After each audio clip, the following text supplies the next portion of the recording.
first, you go to the third, you go to the next month.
All right.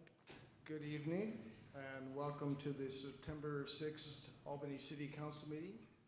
Please rise and join in the Pledge of Allegiance. Pledge of allegiance to the flag of the United States of America and to the republic for which it stands, one nation, under God, indivisible, with liberty and justice for all. Sure, you're getting here anytime soon. We have a roll call, please. Councilmember Barnes? Here. Councilmember Nason? Here. Councilmember Pilch? Here. Vice Mayor McQuaid? Here. Mayor Moss? Here. There was no closed session taken this evening, so nothing to report. So next up is the consent calendar. Consent calendar items are considered to be routine by the City Council and will be enacted by one motion. If anyone on council or in the audience would like to remove a consent item, please do so now, and we'll take it off the agenda for discussion. And I can't find it right now, but it's the item regarding your seminar, or That would be 4-8. yeah, thank you. 4-8. Then I'll pull 4-7. Okay, 4-7 and 4-8, and I'll say just a word about 4-12. Okay, so let's, why don't we review those first, and then we'll go for a motion if we can. 4-7 would be contract with CSG Consulting. Right, can you just give us a brief summary, Jeff? Yes, the resolution before you is to authorize the city manager to enter into contracts with 3 different consulting firms for different types of services related to construction. These are firms that we have working relationships with currently.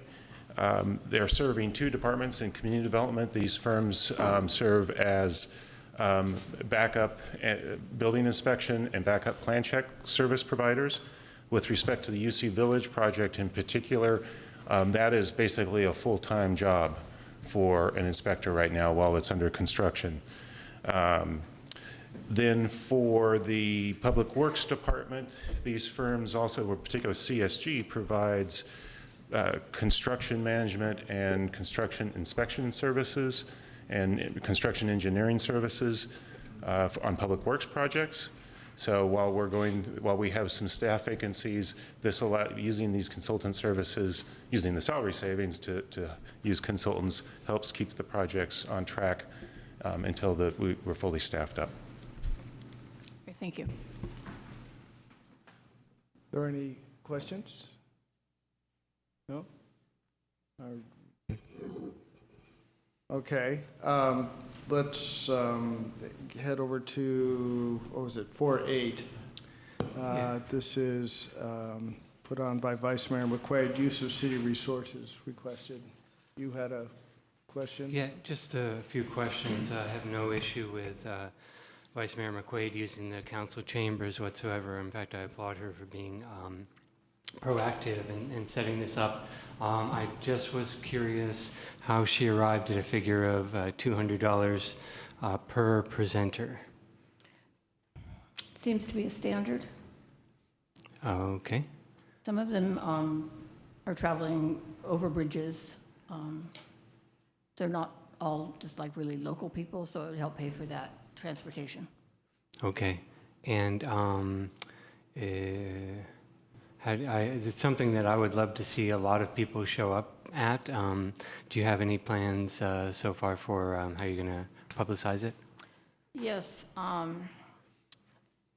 certainly through announcements at Planning and Zoning, the Social and Economic Justice Commission. I'm sure the Diverse Housing Working Group will be willing to publicize through their contacts.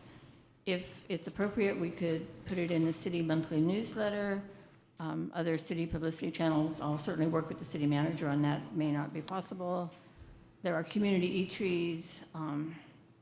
Excellent. Some of the presenters could also publicize it themselves. I'll keep reminding people here. Great. And let me know if I can help publicize it as well. Okay, thank you. Okay, that's it. Thank you. Okay, and I just wanted to say a word in support of SB 879. This is a Affordable Housing Bond Act that the legislature is considering. It, right now, as I think anybody that's paying any kind of attention in Albany or anywhere in the Bay Area, housing is at a premium. This is the type of thing that the League of California Cities supports. But there's also a bunch of things in the pike up there that may or may not get signed by Governor Brown, including, what do we see, SB 1069, which would make it much easier for in-law apartments to go in, which is a good thing. But in process, it may take away some city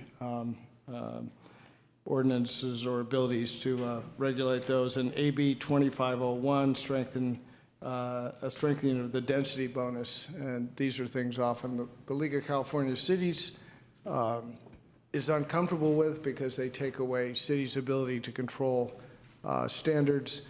But we're getting to the point, in my opinion, that something needs to happen. And those are things that I'd have a hard time going against at this point if they were to really get serious. So that's my little soapbox for this evening. Do we have a motion for Before we do that, I believe there's public comment on 4.8. 4.8? Oh, okay.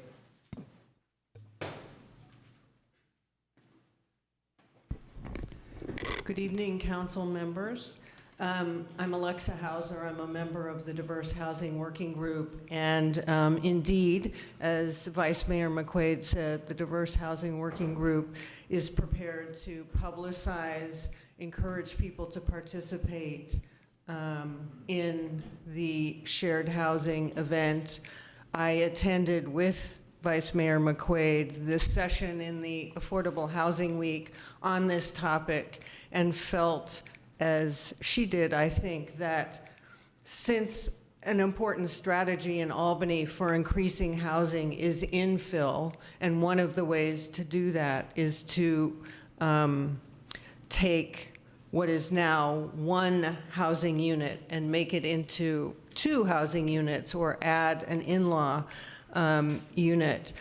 This workshop will provide Albany residents with lots of resources for how they could do it and visions of how it can be done relatively inexpensively and flexibly so that you're not inviting another person to live in a bedroom in your house with you, but you can use that room in very creative ways. And the people who put it on are great, and I think Vice Mayor McQuaid has contacted them, and so I'm very excited about this resource for our city, and I agree with Council Member Pilch that the more people we can get here, the better the result will be. So thank you very much.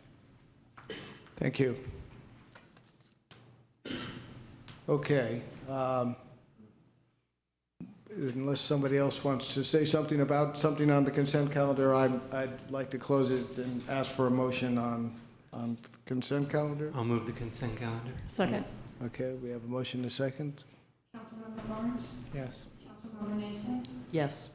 Councilmember Pilch? Yes. Vice Mayor McQuaid? Yes. Mayor Moss? Yes, and the motion carries.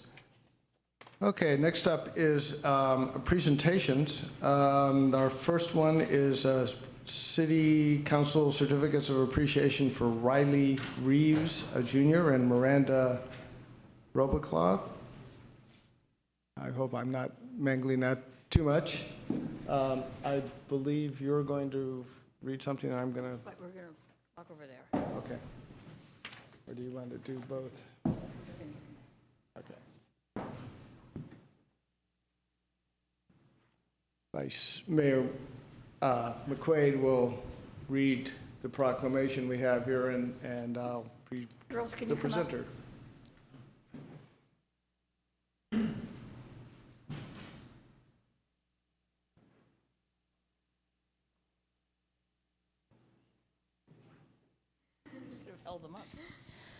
Tonight, we honor two exceptional Albany young women. Both attend Albany High School. Riley Reeves is a junior, and Miranda Roboloff is a senior. Both are U.S. junior national record holders in kettlebell sport, and the youngest to have achieved the rank of candidate of Master of Sport in the country. Kettlebell is a unique and relatively new sport in America. The kettlebell is a cast iron weight which resembles a cannonball with a handle, and is used to perform exercises combining cardiovascular, strength, endurance, and flexibility training. Exercises involve high numbers of judged repetitions. Competition consists of lifts with a kettlebell of varying weights, but the same overall size. Both Riley and Miranda are now competing as professionals, meaning they are lifting single 24-kilogram, which I think is about 53 pounds. They have 10 minutes to lift the bells with a judge assigned to determine a set lockout at the top of the lift. They can switch hands only once. The sport consists of a few types of lifts. Riley specializes in the snatch and Miranda in long cycle. Riley's most recent record for 90 24-kilogram snatch lifts at the International Union of Kettlebell Lifting World Cup, which was held in Latvia in July, 90 lifts in 5 minutes, 45 seconds, equating to over 2.5 tons. She's working her way up to 24-kilogram pro club, whose members achieve 100+ lifts in snatch. Miranda's most recent record is 89 24-kilogram long cycle lifts at the USA Nationals held in Chicago in July. Miranda is very close to achieving Master of Sport in long cycle, and will likely be the youngest to achieve this distinction. Riley has participated in 2 World Championships in 2014 in Hamburg, Germany, and 2015 in Dublin, Ireland. Miranda and her mother, Janet, who is also an Albany kettlebell athlete, competed in Dublin, Ireland as well. Participating in Worlds is earned through winning a place at Nationals. Both girls competed at the World Cup for junior lifters in Latvia in July 2016, and have traveled to a variety of locations, including Las Vegas, Chicago, and Victoria, British Columbia. Congratulations to you both on your amazing achievements in your sport.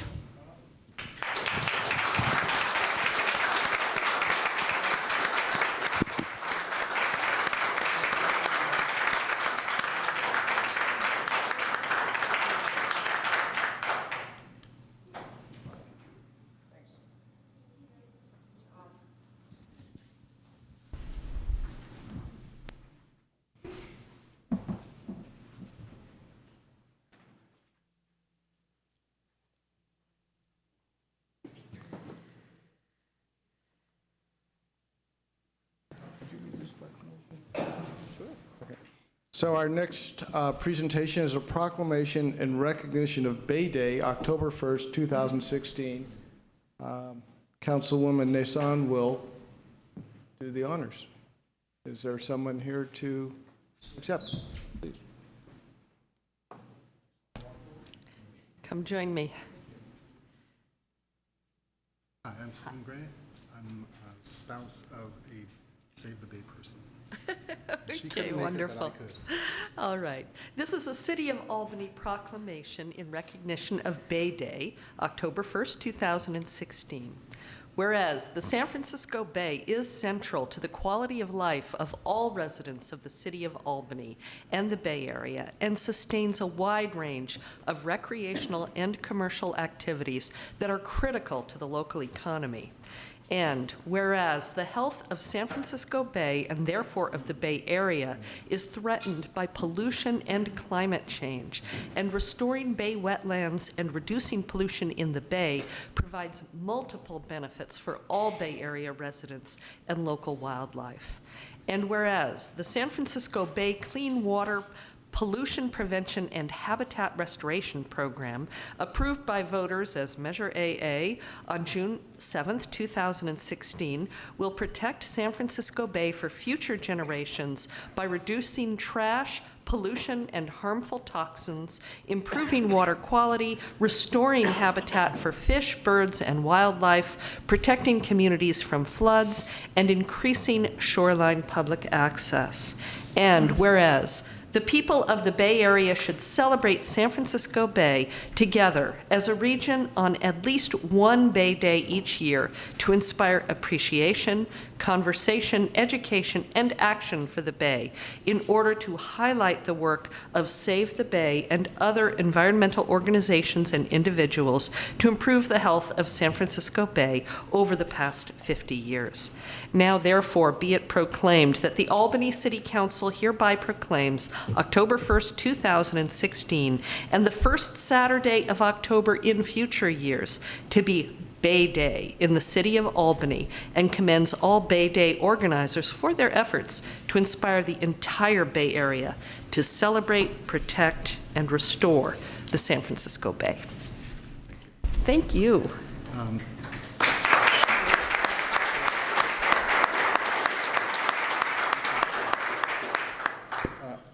My wife, who works for Save the Bay, wrote up a few things that I would like to very briefly go through. She says, "Thank you for this proclamation.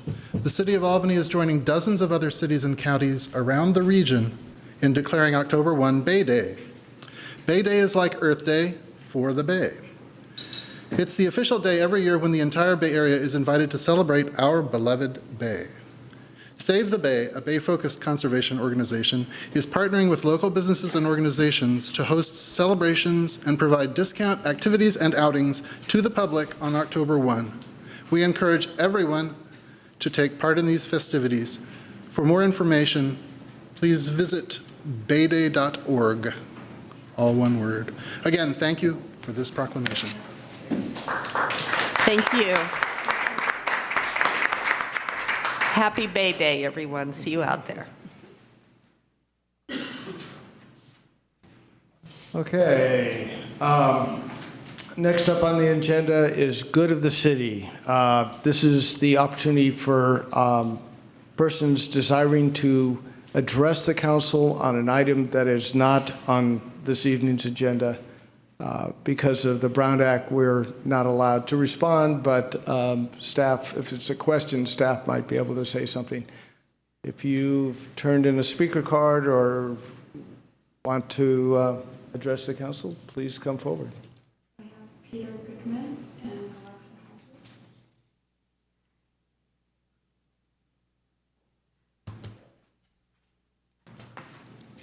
Hodges. Hello, good evening. I'm Peter Goodman. I'm currently the chair of the Albany Arts Committee, and I have the happy news to report that we have selected a poet laureate for the city of Albany.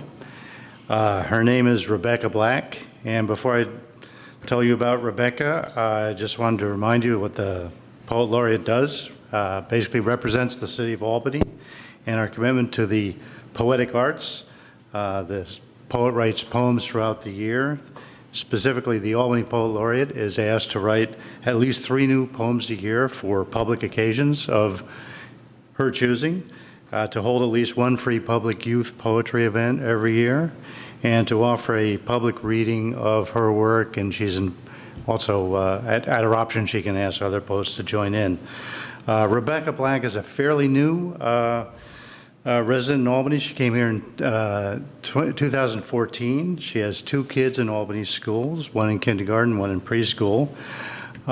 She is highly regarded and has spent a lot of her time in the last 15 years teaching. She's taught at Stanford, at Santa Clara, and most recently in the MFA program at the University of North Carolina. Her first collection of poems, called Cottonlandia, as the name suggests, she writes a lot about the South, won a Juniper Prize. She was a 2011 inaugural Fulbright Distinguished Visiting Professor at the Seamus Heaney Center for Poetry, Queen's University in Belfast, Northern Ireland. She's been a National Endowment for the Arts Fellow and a Wallace Stegner Fellow at Stanford University. And her poems have appeared in such diverse and highly respected magazines as Poetry, Poetry Daily, Verse Daily, New England Review, etc. So she's a very distinguished poet in her own right, and I'm sure she's going to do wonderful work for Albany and all the people in Albany who love poetry. In that same vein, I wanted to mention that the Albany Arts Committee new program, Fall into Haiku, has launched. Just a reminder on that. We are going to be asking anyone who lives or works in the city of Albany to feel free to submit poems on the city's website, haiku poems, up to 5 per person. We're going to pick somewhere around 30 to 40. We're going to print them up on placards and distribute them around town so that they're visible as people are walking around town, approximately from the period Thanksgiving through New Year's. There are not going to be any winners, but the committee will have a chance to vote on the favorite. All the information about the Fall into Haiku program is on the city's website, and everyone who is listening, all the city council members, you don't have to be a professional poet at all. So everyone is asked to participate, send in your submissions. Check the City Albany website for details. Thank you. Thank you.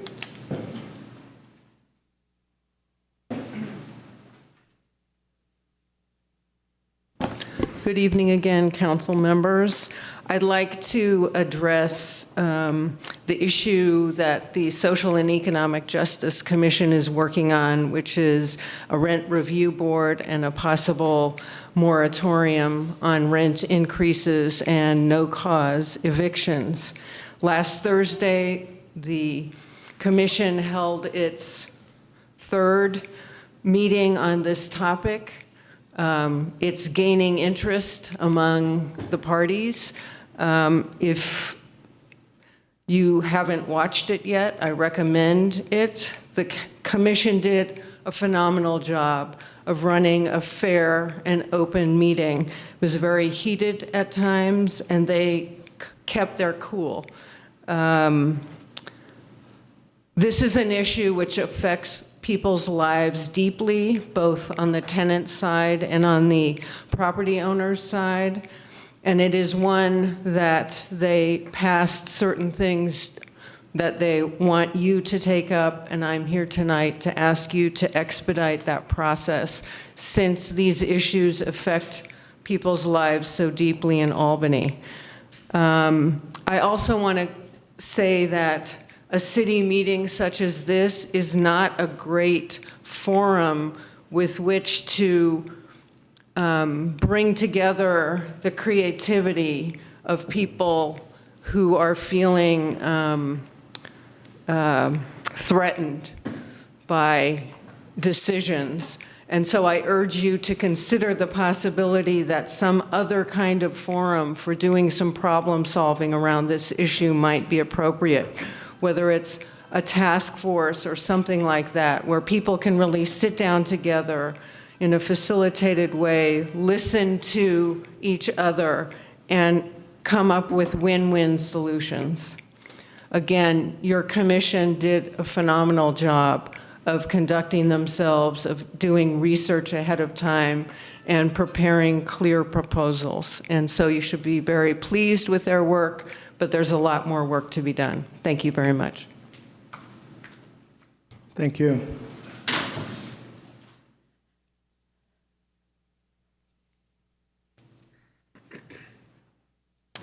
Alan Maris, Albany resident. I was able to watch the Social Economic Justice Committee meeting that Alexa referred to on cable channel.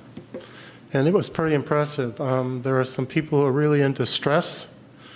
I think both renters as well as landlords who are fair. I think some landlords have not been so fair, and I think it's important to address this issue fairly quickly so we're not losing really good residents to rent that's unaffordable. I have a couple more issues. The Albany High School picked up where the city council or the city used to do the Relay for Life. And they made a pretty good start. What I liked about it was our high school students can be incredibly responsible citizens, and they picked up the American Cancer Society Relay for Life. They did it for 12 hours instead of 24. There were not a lot of people there, but I think it's a good start, and I think it's an indication, again, of how responsible our high school students are.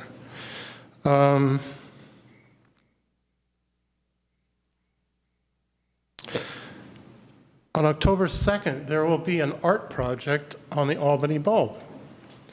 And it's not really clear to me, it's somewhat performing art, but there will be notices out for people to get out on the waterfront, learn to appreciate all the possibilities that our waterfront offers us at the East Shore State Park. And I don't think I heard Peter say that Rebecca Black, our new poet laureate, will also be performing. Is that right? Next. On the 13th. I think on the 13th of September. These are wonderful open mic shows, programs that our Albany, Friends of the Albany Library sponsor. They've been going on for several years. We've had a couple of poet laureates. We've had some dry spells, but now this would be a great opportunity for all to see how powerful and popular poetry is in Albany. We get some incredible people involved, so I would encourage you to come out on the 13th. I believe it starts at 7. Poetry usually starts around 7:30, but thank you for listening, and I hope you're able to come to the poetry. Okay. Anyone else? Nope? Okay. Well, I will close Good of the City, and our next thing on the agenda is under new business. It's resolution number 2016-69, authorizing the issuance of refunding bonds for the purpose of refinancing at lower interest rates. Certain outstanding bonds originally issued by the City of Albany in 2003 and 2007, and authorizing certain other actions pertaining thereto. We're doing a refi. Could we have a staff meeting, please? Sept.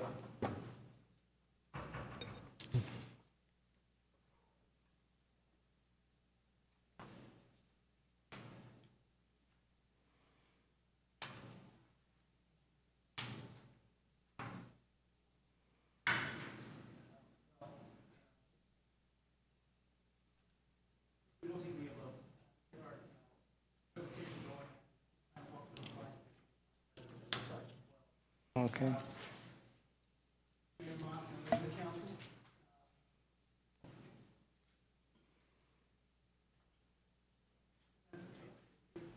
His microphone. So here we are. We've been talking about doing this type of refinancing. David, is your microphone on? Now it is. Thank you. Thank you. So we're here to now activate the refinancing plan that we were talking about. I have it on staff one, or I'm sorry, David. It's okay. Staff one or staff two? I seem to be the one that they're testing this stuff out on. It's okay. While we're getting that set up, I would like to, there we go. Just to introduce a few of the folks that have been working on the refinancing, introduce them to council. First and foremost, Susan Segovia, who's the senior accountant, most recently with the City of Richmond, that's been helping us very much. Steve Gortler, our financial advisor, and Katie Dobson with Jones Hall, our bond counsel and disclosure counsel in the transaction.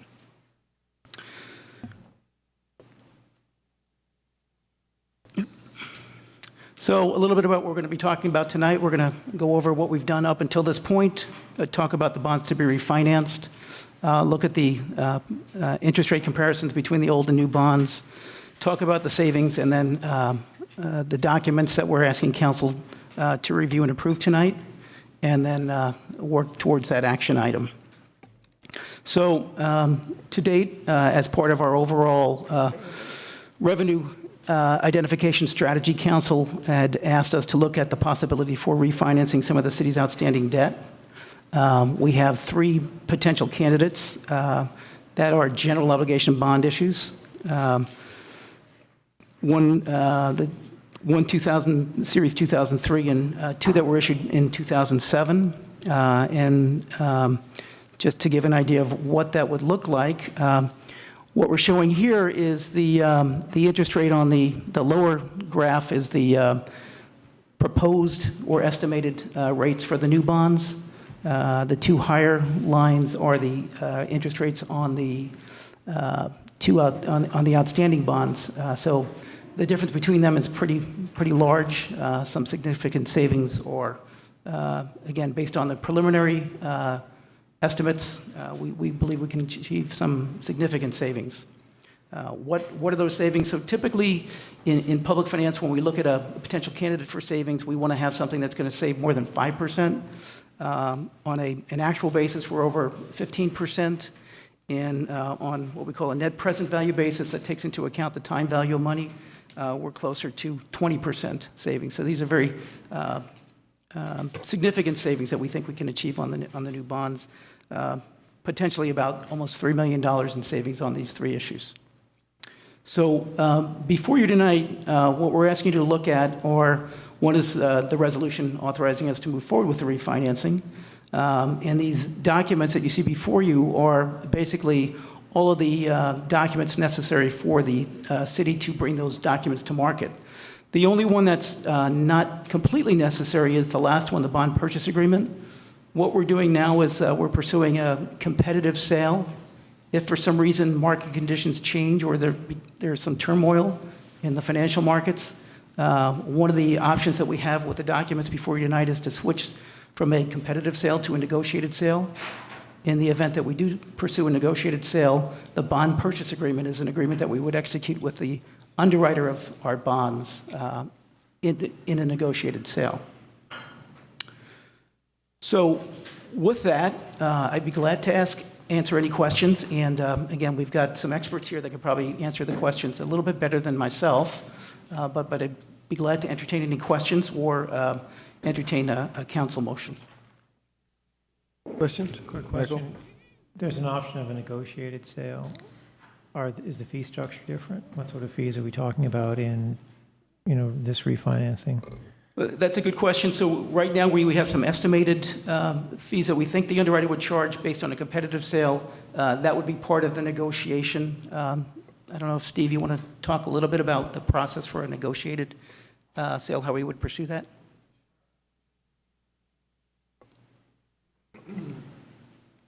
My name's Stephen Gortler. I'm the financial advisor for the transaction. It's set up right now to be a competitive sale. This is a very good bond issue that would be very suitable for a competitive sale. It's a high-quality credit. It's a good amount of bonds. It'll attract a lot of interest among investors in the market, and there should be no difficulty in getting bidders to submit good bids to sell the bonds. But as the finance director mentioned, if the bond market should undergo some kind of radical unraveling in the next couple of weeks before the sale occurs, then it might not be suitable conditions to do a competitive sale, in which case it might be wise to consider a negotiated sale as a last resort. It's very uncommon to switch, but we always leave open the option of switching in the unlikely event that it becomes necessary. In that case, then we would do a quick RFP and look at the market for underwriters and see who submitted a proposal that was a good price, somebody who was highly qualified and experienced and available to work on the transaction, and make an assessment as to whose proposal was the best, and then go forward on a negotiated basis. It's I'd say 1 in 100 likelihood right now that would happen, but it is a contingency that we build into the transaction for any competitive sale as a fallback position.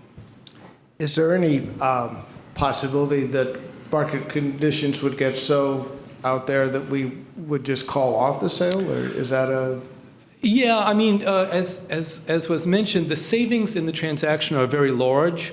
And so interest rates really, it's not reasonably possible for interest rates to go up so much.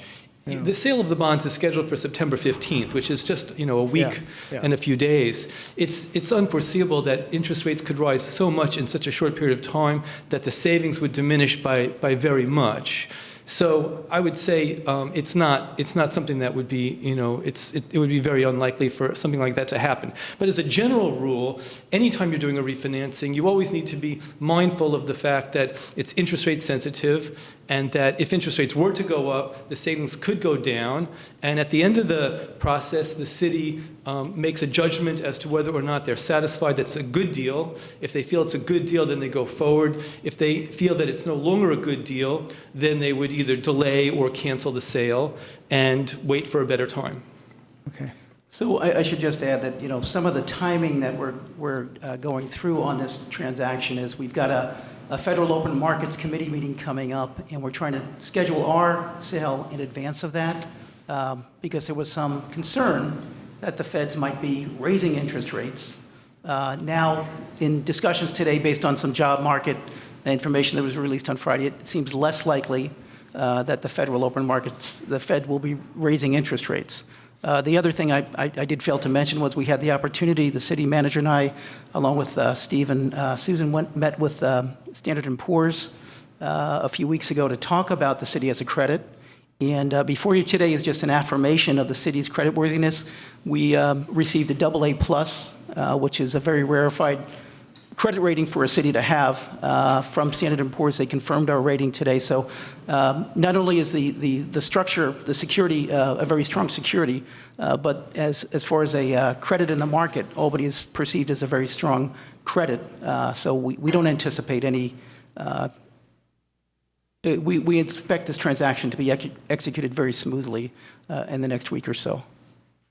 And if it is, then I'm looking at your slides. The estimated cost of issuance slides says it's going to cost us $277,000.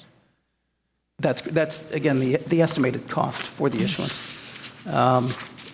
Most of those fees, all but the rating fees, are contingent upon successfully completing the financing. So if we don't move forward with the financing, Steve doesn't get paid.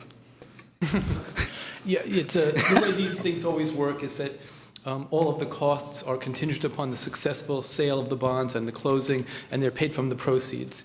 In the unlikely event that things don't go that way, then you may have to pay a portion of the rating agency fee, because they don't usually work on a contingent basis, but all of the other expenses and fees associated with the transaction would be waived, and there would be no billings. The people who work on these kinds of bond issues, myself and the attorneys and so forth, we can judge whether or not this is a risky situation or a very safe and secure situation, and assess whether there's a lot of risk in closing. And we don't really foresee much risk. So being contingent doesn't really, it's not a big risk, we don't think. Other questions? So we don't get any money back when we do this. We're only saving. We don't get to remodel the kitchen. You all get money back in the form of lower taxes next year, but no, the city doesn't get any money back. Okay. That's correct. But speaking of that, I'm trying to be kind of careful here. How's our best way to publicize this to the public that we've saved them money, their taxes are going to be lower, especially going into an election year season? Trying to be careful. Thank you, Peggy. Well, I think that's important. I think what we'll probably be doing is putting out in our newsletter and on the website the results of the sale and the kind of projected savings per household in the city on a yearly basis and in total. Is this tax not assessed on a... Ad valorem. It's ad valorem. It's not based on assessed value of the house. It is based on the assessed value, not the market value of the house. So Right. it is an ad valorem tax. It will help offset that outrageous increase we're getting from the school district. I'll make sure to mention that. They're not helping. Okay. Would anyone from the audience like to chime in on this, please come forward. No? We have no speaker cards? Oh, no. Just a question, how much money are we going to save on our taxes? I bet that's a hard one to answer, but Again, it depends upon your individual home, but overall, the city's tax bill will be reduced by about $3 million. So if you have, it really benefits the people that have higher value homes or higher value properties. And the assessed value for the whole town is several $1 billion, so it's not going to be a big chunk, but it'll help. okay. No, this is independent, I'm sorry. There's also a previous sewer bond that we refinanced. This is independent of that. That is correct. We did refinance a sewer bond, and Steve also helped with that, as well as the Jones Hall folks. It was a much smaller issue with a much shorter time frame. I think we saved about $300,000 total on that issue. But it went according to plan. Yes. Mayor and Council, Robert Chasty. This is a great idea, and it's an example of some of the less exciting, glamorous work that you do that is good for the city. And I think Councilmember McQuaid's correct. The city should know that you've done a good thing here. Thank you. Thank you. So I'll close the comment. Do we have a motion? I'll move that we adopt Resolution 2016-69, authorizing the issuance of refunding bonds for the purpose of refinancing at lower interest rates certain outstanding bonds originally issued by the City of Albany in 2003 and 2007, and authorizing certain other actions pertaining thereto. I'll second that. We have a motion and a second. Councilmember Lawrence? Yes. Councilmember Mason? Yes. Councilmember Pilch? Yes. Vice Mayor McQuaid? Yes. Mayor Moss? Yes, and the motion carries. Next up is 9-2 Memorandum of Understanding between the City of Albany and East Bay Regional Park District regarding future enhancements and management responsibilities of the Albany Neck and Bulb. Good evening, Council. Hope you had a nice August without any council meetings. I know I did. Anyway, welcome back. And we have before you a presentation regarding the Memorandum of Understanding with East Bay Regional Park District and the city regarding the eventual transfer of maintenance and operations to the East Bay Regional Park District. I actually borrowed most of this from Bob Nesbitt, who I will introduce as the Assistant General Manager with East Bay Regional Park District. We were really trying to make sure that our message is consistent with what the Board of Directors for the district heard on August 9th. I was able to go to their board meeting and speak on behalf of the Memorandum of Understanding and also take some of the questions that they had. This is in draft form. I realize this is the first time you've had an opportunity to look at it and comment, so I'm looking forward to hearing your feedback. We do have just a few really nice pictures of our beautiful waterfront here that we have. Great time for flowers. This is a picture of the ownership map, the land ownership map. It's also as part of the staff report, and you can see here that the green portion is part of the McLaughlin East Shore State Parks, and then the gray portion, we have the Albany Neck. That's about an 80-foot easement that goes out to the neck, on the neck to reach the bulb, and that is city-owned property. To reiterate a little bit of the history of how we got to where we're at, it's important to look back at some of the planning documents that have been instrumental in getting us here. The State Parks General Plan of 2002, which I will refer to as the State Parks General Plan instead of using the entire title, and we'll come back and talk more about how that plays into where we're at now. The State Parks General Plan was incorporated into the East Bay Regional Park District Master Plan in July of 2013. We also recently adopted the City of Albany General Plan, which policy 1.1 is to utilize the East Shore State Park General Plan designations of preservation areas, conservation areas, and recreational areas as the framework for the planning and design of the Albany portion of the proposed McLaughlin East Shore State Park. We also recently adopted the Albany Neck and Bulb Transition Plan in June of 2016. And within the context of the state parks, the Albany Neck and Bulb site plays an important role in providing uninterrupted waterfront access and links the Albany shoreline to adjacent East Bay waterfront areas that are part of the East Shore State Park. Since the East Shore State Park plan is referenced in so many different of our planning documents, I wanted to make reference to these bullet points in particular because this really set up the framework for the transition study, which was also an important step of getting here. The Memorandum of Understanding is a next step. And then, of course, we'll talk about next steps towards the end of the presentation. But 8.13, the removal of hazards associated with construction debris on the surface of the neck and bulb, maintain a comprehensive and integrated multi-use trail system, and to create vista points, seating areas on the bluff on the west end of the bulb. And this is the actual map of the East Shore State Parks general plan. I wanted to point out to you a couple of things that are different. Up here on the upper middle right is, if I can get my cursor there, right here, is, it's not showing up on there, is the sports field. Currently, not even in the transition study that we did or any of the documents that we're really working with are there plans to have a sports field there. Right now, that's the location of our burrowing owl, which was a mitigation measure for putting in the Tom Bates sports fields in Berkeley.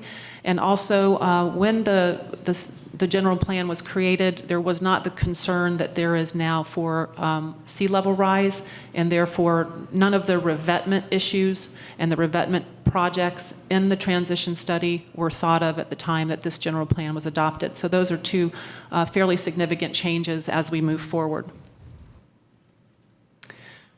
The city took from these planning documents a little bit more history, is that at a meeting, they wanted to make efforts to begin implementation of the East Shore State Parks General Plan and wanted to know how we could get there. At meetings in May and June of 2013, Council authorized the mayor, the vice mayor, and the city manager to begin negotiations for the transfer of the city-owned property to the state for the inclusion in the state parks. From those negotiations, it became clear that a transition plan was needed that would assist the city, the state, and East Bay Regional Park District with the transfer of the city-owned property to the state parks to be eventually managed by East Bay Regional Park District. So the plans that you have before you this evening really date back to several of our planning documents, and that was our direction from council and also our efforts to implement the plans that have been adopted by the city, the state, and East Bay Regional Park District. At a meeting that we had in July 23rd, that was the planning meeting of the subcommittee that I mentioned before. There were three things that were discussed at that meeting. One was that the city would be responsible for relocating the homeless population. The city would create a plan for the bulb and complete CEQA, and then the city would raise funds and implement the approved plans. We've come a long way since that time, and I'd like you, this is just to show you the evolution of our planning efforts. Here are the enhancement strategy. This is the concept design. It shows the trail system. It shows some of the dike breaches that we're doing to help save and slow down sea level rise. It talks about vista points and picnic tables and wetland areas, and that is the map that we're taking then to, and the information in the transition study to hopefully and eventually find funds to move forward into plans and specs. Those plans and specs would then be used to generate a CEQA document, and those would be our part of our next steps in the process. Essentially, the MOU talks about two separate funding areas or categories. One is the hazard mitigation, recreation enhancements, and habitat restoration, which total as much as $8 million. To shorthand it, I'm just going to call them the recreation enhancements. We also have the shoreline protection enhancements, which can be up in the $27 million range. Part of the MOU and the highlights of the MOU are that the East Bay Regional Park District will assist the city in raising funds for implementation. And I believe that's the biggest shift that we've seen as we've worked with the Park District over the last 3 years, is that we're not feeling like we're in this alone. We feel like with the transition study, it's a great vehicle for going after grants, a partnership with the district, and having two entities working together to go after grant monies is also a much increases our success rate in getting money to implement the transition study, to raise funds for the design work, and also raise funds for CEQA. At the completion, the majority of the recreation, habitat, et cetera, enhancements, at that point, then we would begin discussions on a long-term operation and maintenance agreement. And we wanted, the idea was to not put this so hard and fast because of the good working relationship that we have with the district, that we would continue to monitor our progress. And at some point, as we work through the recreation enhancements, we would work together on coming up with the terms of the operation and maintenance agreement. In other words, the $27 million and the revetment work and the shoreline work is not really, we're not going to attempt to finish all of that before we would entertain the idea of getting into an operation and maintenance agreement. The city would retain public safety first responder responsibilities. Our police and fire, of course, 2 minutes away from the bulb, and it just makes sense to continue that. We have our police department is doing an excellent job of maintaining no re-encampments, and they continue to work down there and have rotations down there, and they're down there 3 to 4 to 5 times every 24 hours to ensure that we don't have any re-encampments. And then the city and district agree to incorporate any future long-term lease or operating management agreements that a portion of the city property will be maintained for on-leash dogs and or no dogs. We did talk quite a bit with our TAC group with the dog situation. Of course, the ideal situation would be to create a win-win situation where we protect habitat, we allow some areas for on-leash dogs, and quite possibly some areas for off-leash dogs. It's got to be a compromise from everyone. In terms of our next step, as I mentioned before, the next steps would be to identify funding and send out an RFP and work with the district on design for taking the transition study and turning it into plans and specs so that we can then submit a CEQA document, and from there move on into hopefully finding more money to actually implement the design and specs. And with that, I'd be happy to answer any of your questions. I was given from Bob some other great photos of our wonderful waterfront. It's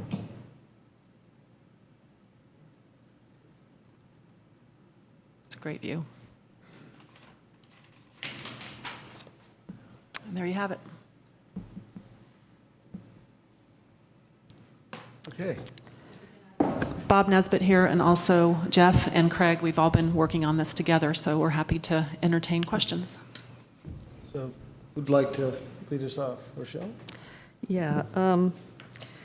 The paragraph, I've got several questions about the paragraph entitled Operation and Management.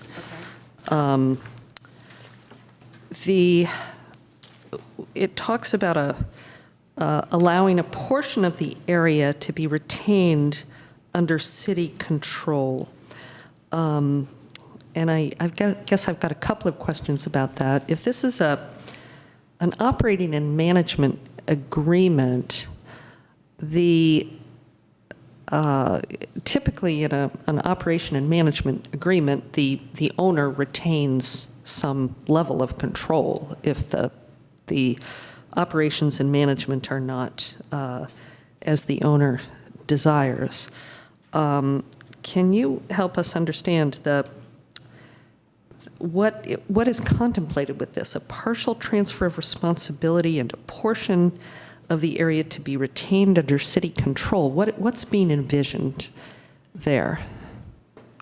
I don't know who else wants to take a stab at this, but I think the idea is to leave it open enough so that really the nuts and bolts of this is the operations and management maintenance agreement. And I think that is really what's going to take us to the next step in terms of identifying who does what. But the clause in the MOU simply states that we would retain certain, and I honestly can't think of a specific example, but we certainly wanted to leave that flexibility open.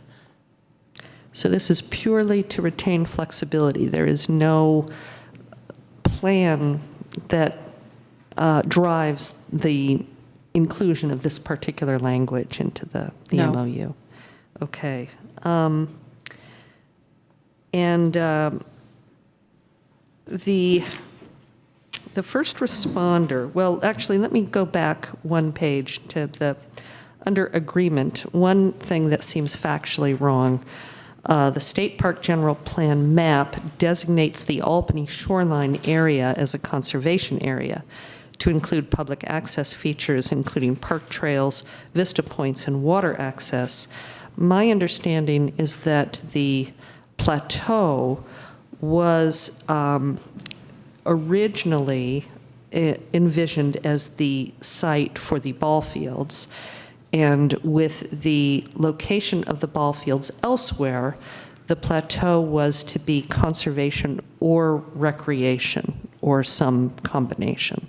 So I don't think it's accurate to say that it was all planned to be conservation. There was a concept that there would be some recreational component, in particular with what was at the time viewed as the relatively low value habitat of the plateau.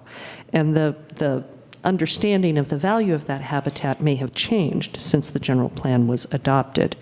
But if that's the case, then there is some kind of review, some rebalancing, some additional master planning that may need to occur to kind of restore what was the original vision of the plan.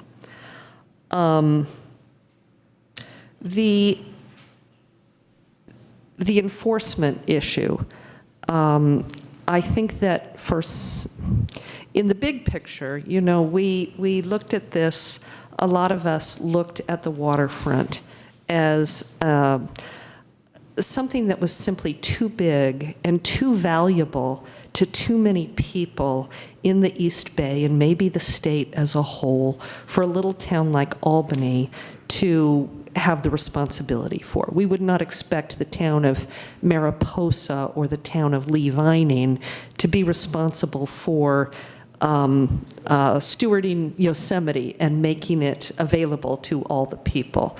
So the idea was, for a lot of us, that the Albany waterfront was an extraordinarily valuable resource far beyond the borders of Albany, however you define sort of the user group that uses the waterfront. My concern about the MOU, it's wonderful to see in a lot of ways. It symbolizes progress, and it symbolizes Albany and the East Bay Regional Park District working together to make progress. But it doesn't, to me at least, it only, it keeps things very unclear about the park's nature, who the park serves, who is responsible financially, whose name goes on the park, all these sorts of things, and down to the nitty-gritty of who hands out tickets to people who are camping there, and who is going to be responsible for offering shelter if people claim that the place is their home. So I'd like to see a little more clarity about what is intended here, ultimately. And I think that's enough. I intended to pose that as a question, what you guys see, how you see this. Is it moving us towards a place where the state or the East Bay Regional Park District really does have responsibility for this? I do see things as changing very little until, in terms of who's responsible for what, until we get that signed maintenance and operations agreement, that things would very much stay the same. The MOU is really just responsible for who's going to do what to get us to a point where the plans and the specs and the CEQA and the community engagement to get us to that point are done, as well as, and the MOU is, I think, pretty clear on who takes the lead on that design work. So I think this is the step in that direction in terms of who manages it and who is the first responder and who has to provide shelter. Should we have any re-encampments, that would certainly still be the city's responsibility until such a time that we turn it over for their maintenance and operations agreement. Well, it looks like essentially everything remains the city's responsibility until some future envisioned point where the East Bay Regional Park District might take responsibility off the city's plate. Correct. The obviously missing player here is the state, that the original, all these documents that were put up contemplated that the state would be at the table with money, with several $1 million, to make sure that this transition could happen. And I hope that we haven't given up as a community on some kind of insistence that the state be a primary funder of the transition that needs to be made, because it really, a decision was made at some point that it would be a state park, and the state agreed to provide the money, and the state needs to come back to the table and be part of it. I have a question to interject, sort of related to Rochelle's. How do other communities that are part of the East Shore State Park, what's their relationship on these matters? Emeryville or Richmond or anything like that? I can have Bob speak to that, but at this particular time, the state parks, the McLaughlin East Shore State Parks that you saw in Albany, the green portions, there is a maintenance and operations agreement with state parks and East Bay Regional Park District for East Bay Regional Park District to manage those areas. So when the time comes, our idea was to certainly take those types of agreements, take a look at them, and mold them to something similar to help out Albany. But those agreements are in place. And I guess, sort of related to that, there must be other regional parks, not just along the shoreline, that have a similar, there's something else similar going on to an adjacent city. And again, this might be. Yeah, sure, absolutely. Yeah.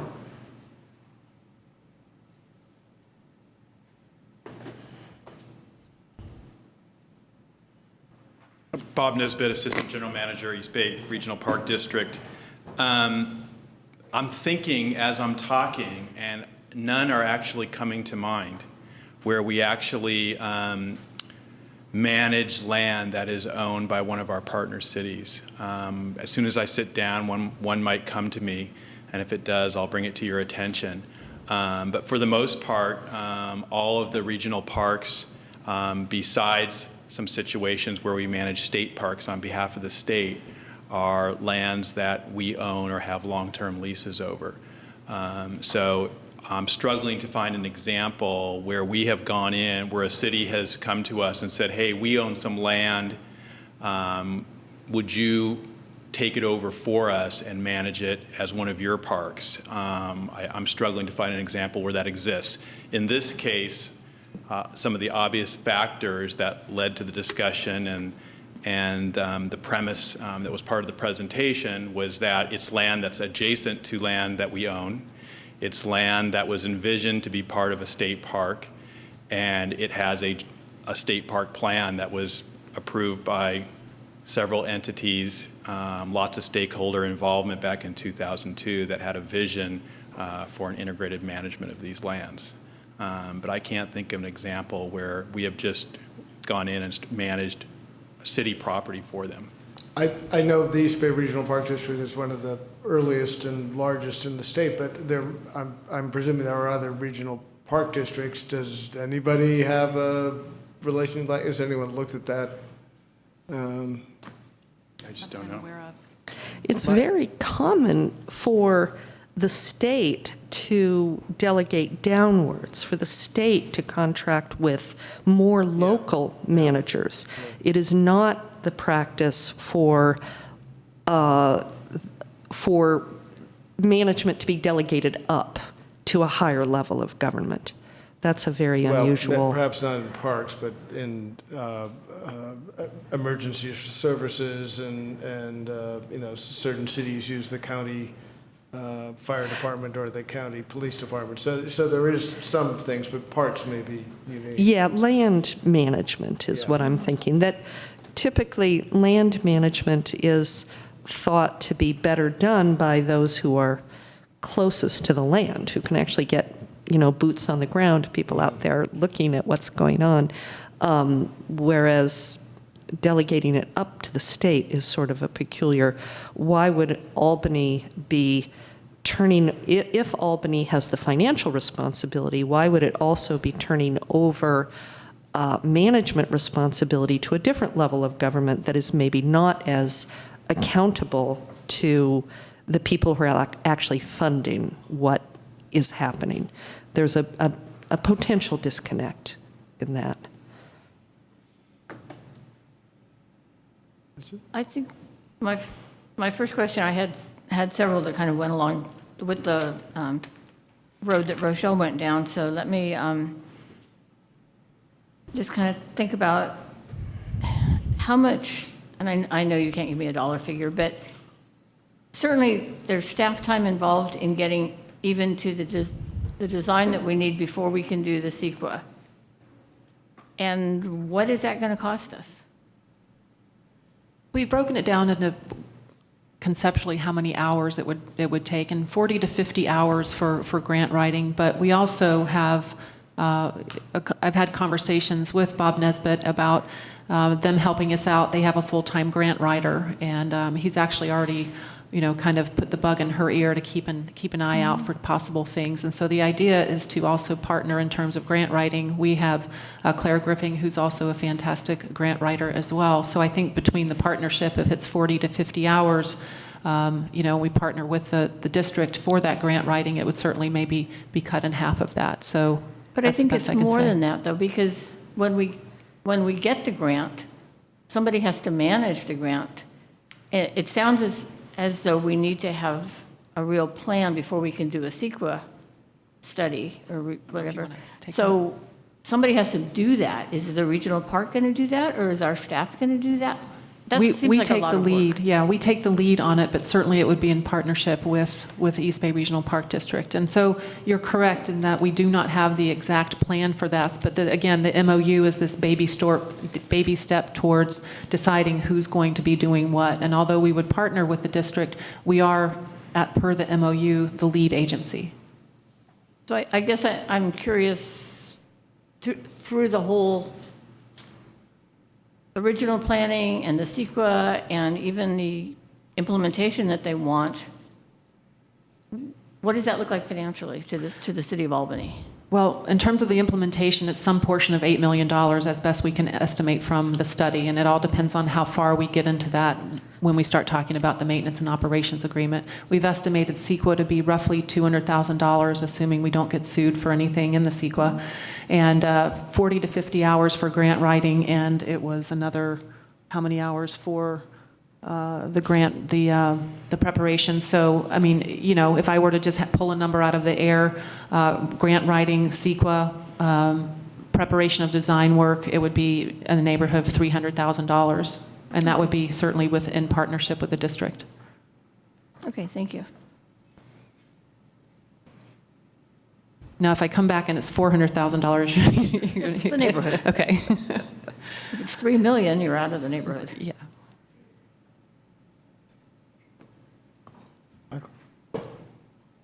Yeah, here's a technical question for Craig. There was still some underlying uncertainty about the ownership of the bulb, and we were trying to get some legislative changes made. I'm wondering. There's uncertainty as to the ownership. The city currently is the recipient of a grant of public trust lands from the state that is done by legislation. There is a bill on the governor's desk carried by Senator Hancock with support of the city and the state Lands Commission that would modify that legislative grant primarily to take out references to a plan that was done back in 1977 that called for extensive commercial marina and other type of development on the bulb area. So it's not a situation where the city doesn't have clear title. I mean, the city holds that land subject to having to comply with the public trust restrictions in state law. if the legislation is signed by the governor, then the planning process would shift from this essentially obsolete 1977 waterfront plan to a new land use plan that the city would prepare subject to approval by the State Lands Commission with a deadline of January 1st of 2022. So we would, What deadline for what? to prepare what they're calling a trust lands use plan with certain specified contents in the legislation that the State Lands Commission would approve. And the general categories of potential uses would be sort of similar to what was discussed in the transition plan, you know, conservation, open space, passive recreation, things of that nature. Okay. I'm just scanning a list of questions here. Now, in addition to the Albany Police Department maintaining their patrols, Public Works also has to be down there maintaining the site as well, to maintain sight lines so the police can see, you know. So it makes it more difficult for a homeless encampment to be hidden in the bushes. So that's an ongoing expense as well. Typically, we do vegetation management roughly 2 times per year, and that is currently paid for out of our 88-1 lighting and landscaping district. And we also empty the garbage cans on a consistent basis.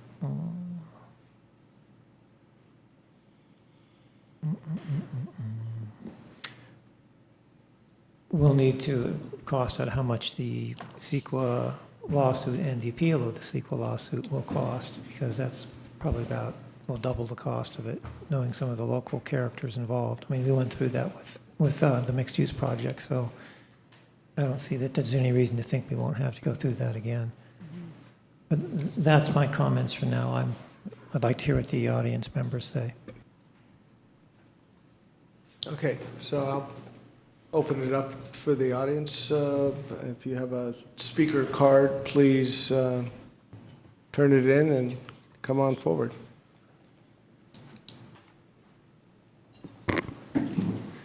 Thank you again, Mr. Mayor, members of the City Council, Bob Nisbet, Assistant General Manager.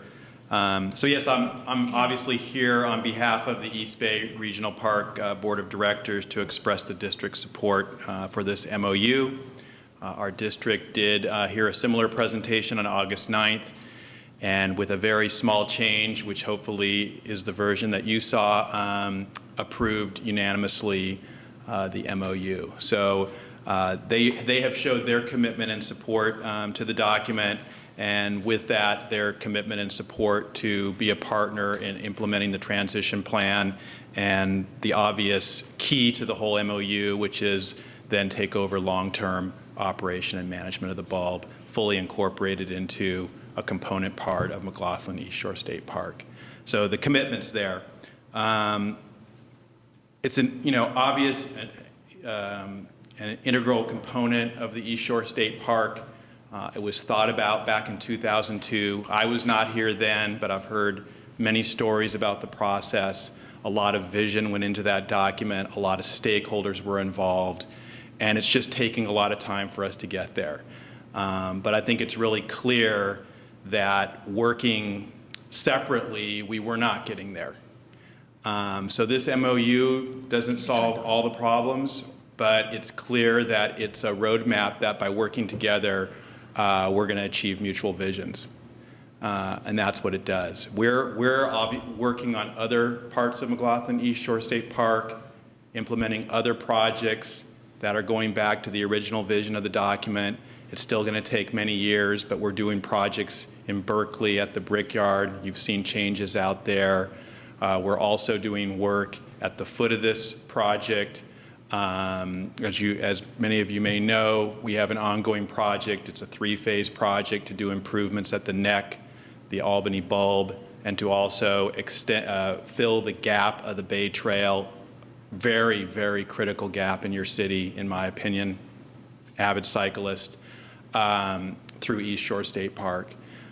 So our commitment's there. This project, the bulb, the vision for the bulb is just an obvious extension of the work that we're doing at the neck and beach and trail. So this partnership, in my opinion, makes so much sense, and that's why I think our board unanimously supported it.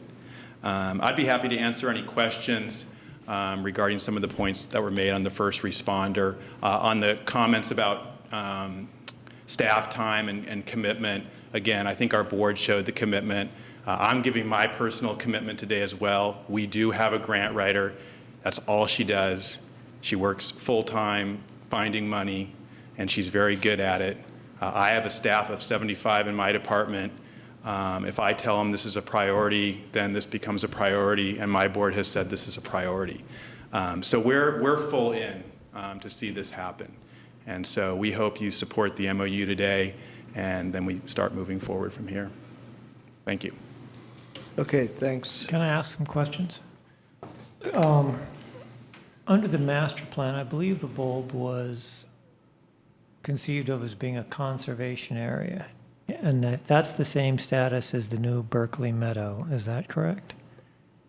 Councilmember Barnes, Mr. Mayor, I believe that's correct. Some statements were made about the, I don't want to say ambiguous state of the plateau, but clearly there were changes from the document that you saw on the screen today to what actually happened and how that was characterized. There are probably others who know the history of that better than I do. But what I don't think changed is how the bulb was characterized. The bulb was characterized as conservation, and that's still true today, like the Berkeley Meadow. Well, I want to say, I really am impressed by the sincerity and the amount of work you did on the neck. It looks great. But Berkeley Meadow is not my cup of tea. I mean, it's very restricted. You can't have dogs. You can't there's minimal trails. There's dogs on leashes, I believe, on the minimal trails. It's pretty much all closed off. And it makes me a little nervous to think that the bulb would potentially end up looking like that as well, given the definition of a conservation area under the master plan. I mean, unless it's put into writing firmly somehow that, such and such rules and agreements, will be honored by both, I'm a little nervous to have the bulb default to being a conservation area, as it is under the master plan. And that's something, just to mull over.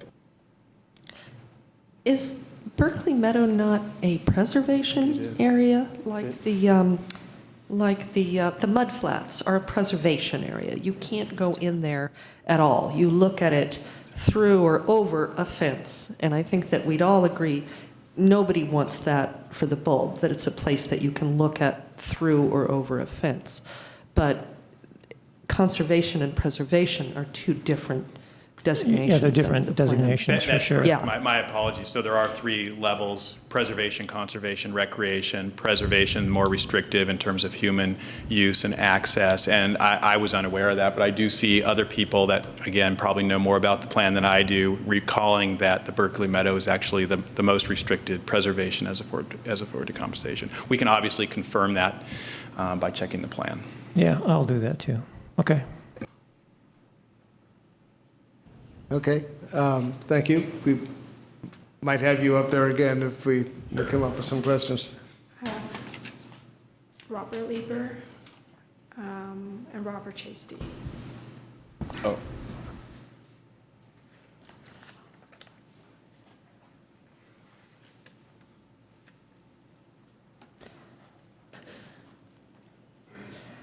Mayor Moss and Council. I'm really pleased to see this. This is a step forward, and it has been a long time coming. I urge you to support this. I think that we're seeing progress maybe for the first time in many, many years. The first time I dealt with this was in 2004, and we got the cap lifted on the bulb. There was an order that we had to cap the bulb because it was going to leach toxics into the bay.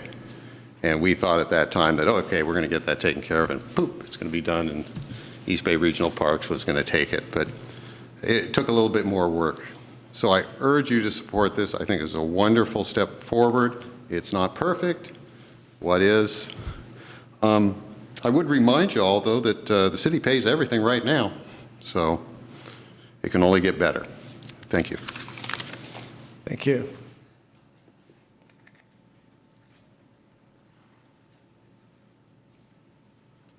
Mayor and Council, Robert Chasty, Executive Director of Citizens for East Shore Parks, and I rise in favor of and support of the plan. First, if you'll recall, in 1985 there was no East Shore State Park, and the City of Albany took the first step to negotiate a lease agreement with the state and entered into that 66-year lease agreement. And the understanding of that maybe was a slightly higher use, but that was superseded by the planning process that happened in 2000 and 2001, which was a planning process involving the entire region.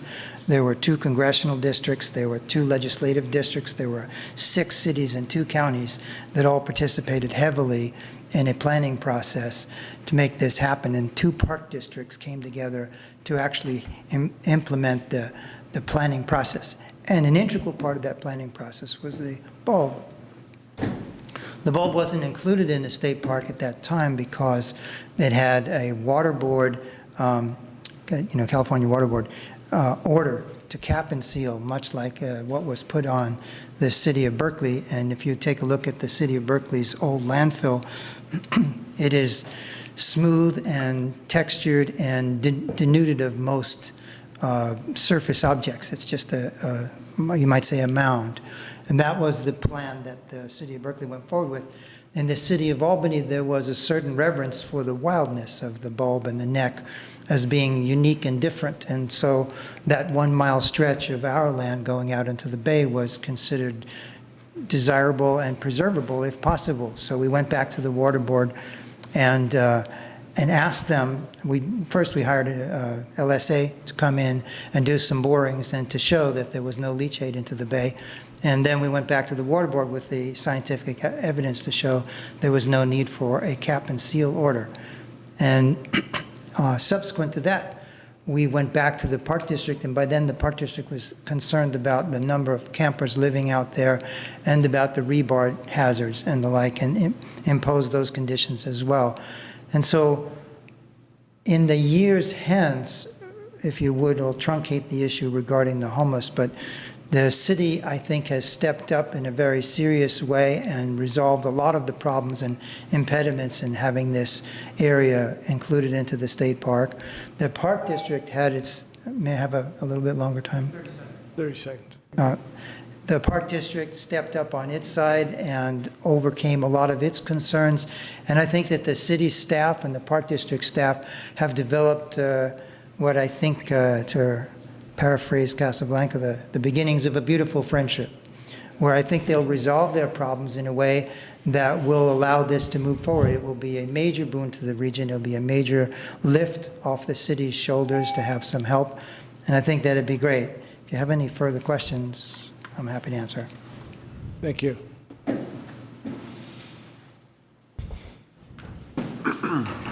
I just have some brief comments and then one question. I think this does look a little bit vague on the surface, but it is what it is. It's a way to move forward. And I think particularly Councilmember Nason has done a good job of fleshing that out. My question is regarding the safety hazards from construction debris, because knowing the bulb, what people have done is they've done art on the concrete slabs out there, and I just wanted to make sure not too much of that was going to be removed, and maybe that would be a question for this gentleman over here. That is addressed in the transition study. So the transition study, it talks about having a third-party nonprofit to come out and manage the art. So there's no intention right now to do anything with the art. The majority of the rebar is that we're talking about in terms of safety hazards are the rebar that you can find along the trails that are planned in the transition study to make sure that the access points and the major access points don't have any rebar or anything that would prevent access or cause safety issues. But no, the art is, there's the transition study really speaks to the art and are wanting to preserve that in a way that we would get a third-party nonprofit out there to help us manage that and decide what to do with it, after plenty of public input, of course. Okay. Alan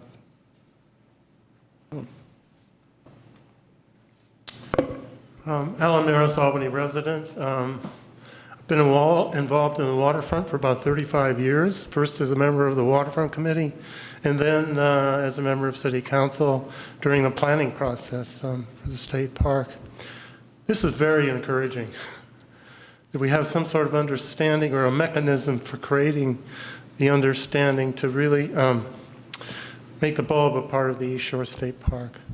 I guess some of the questions I have, that total of $35 million that the city could be responsible for needs to be addressed fairly quickly. I believe it's possible there's still Measure WW money for East Shore State Park bonds a few years ago. I hope we're still in line for that. I believe the work that's been done recently was done under Measure WW funding in the park bonds. I also noticed, I was a little bit stunned by showing the plateau as sports fields. I worked hard to get that as sports fields, but I think we made some compromises along the way, which makes that, I believe, a passive sports and conservation area. And I just hope that's still true. I still hope it's an active area, and that the fence which is there, I know this is not a part of the bulb issue, but the fence would eventually come down and make that more accessible to the public. So again, I'm very encouraged. This MOU is hopefully going to lead us to a lot of progress in taking that incredible piece of land in Albany and making it accessible to everyone to enjoy the bay and the beautiful views of the Golden Gate. Thanks. Thank you.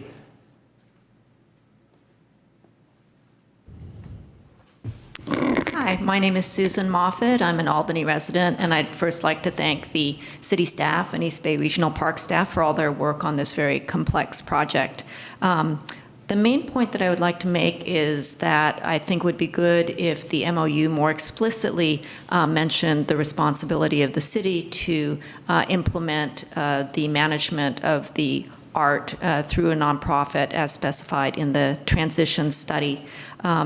In the adopted policies section of the agreement, a number of other adopted policies are mentioned specifically, and I think it would be good that the sections of the MOU referring to art are mentioned, and also that in particular the many policies in the East Shore State Park General Plan that refer to art and interpretation and looking at parts of East Shore State Park as a modern midden, that those also be included in the agreement to make explicit what the priorities are. I would like to make part of the public record some comments that I have here that enumerate the parts of both the transition study and the East Shore State Park General Plan that refer to the value and importance of the art. I'd also like to suggest that in the development of the park plan, because this is a park plan, and that's one thing, and the agreement refers to implementation plans and specifications as the project that CEQA is going to address. I think in terms of public understanding, to make, perhaps it could be named a park plan, the city's being asked to design a park and build many park facilities. And I think that the Parks and Recreation Commission is going to be very important in that public process. And I think that the more that Parks and Rec is involved, the more open and inclusive this process can be, since this is the city's largest and most beautiful and most unique park. And during this transition process, I think Parks and Rec oversight of the management and design would be really valuable. So thank you very much. Thank you.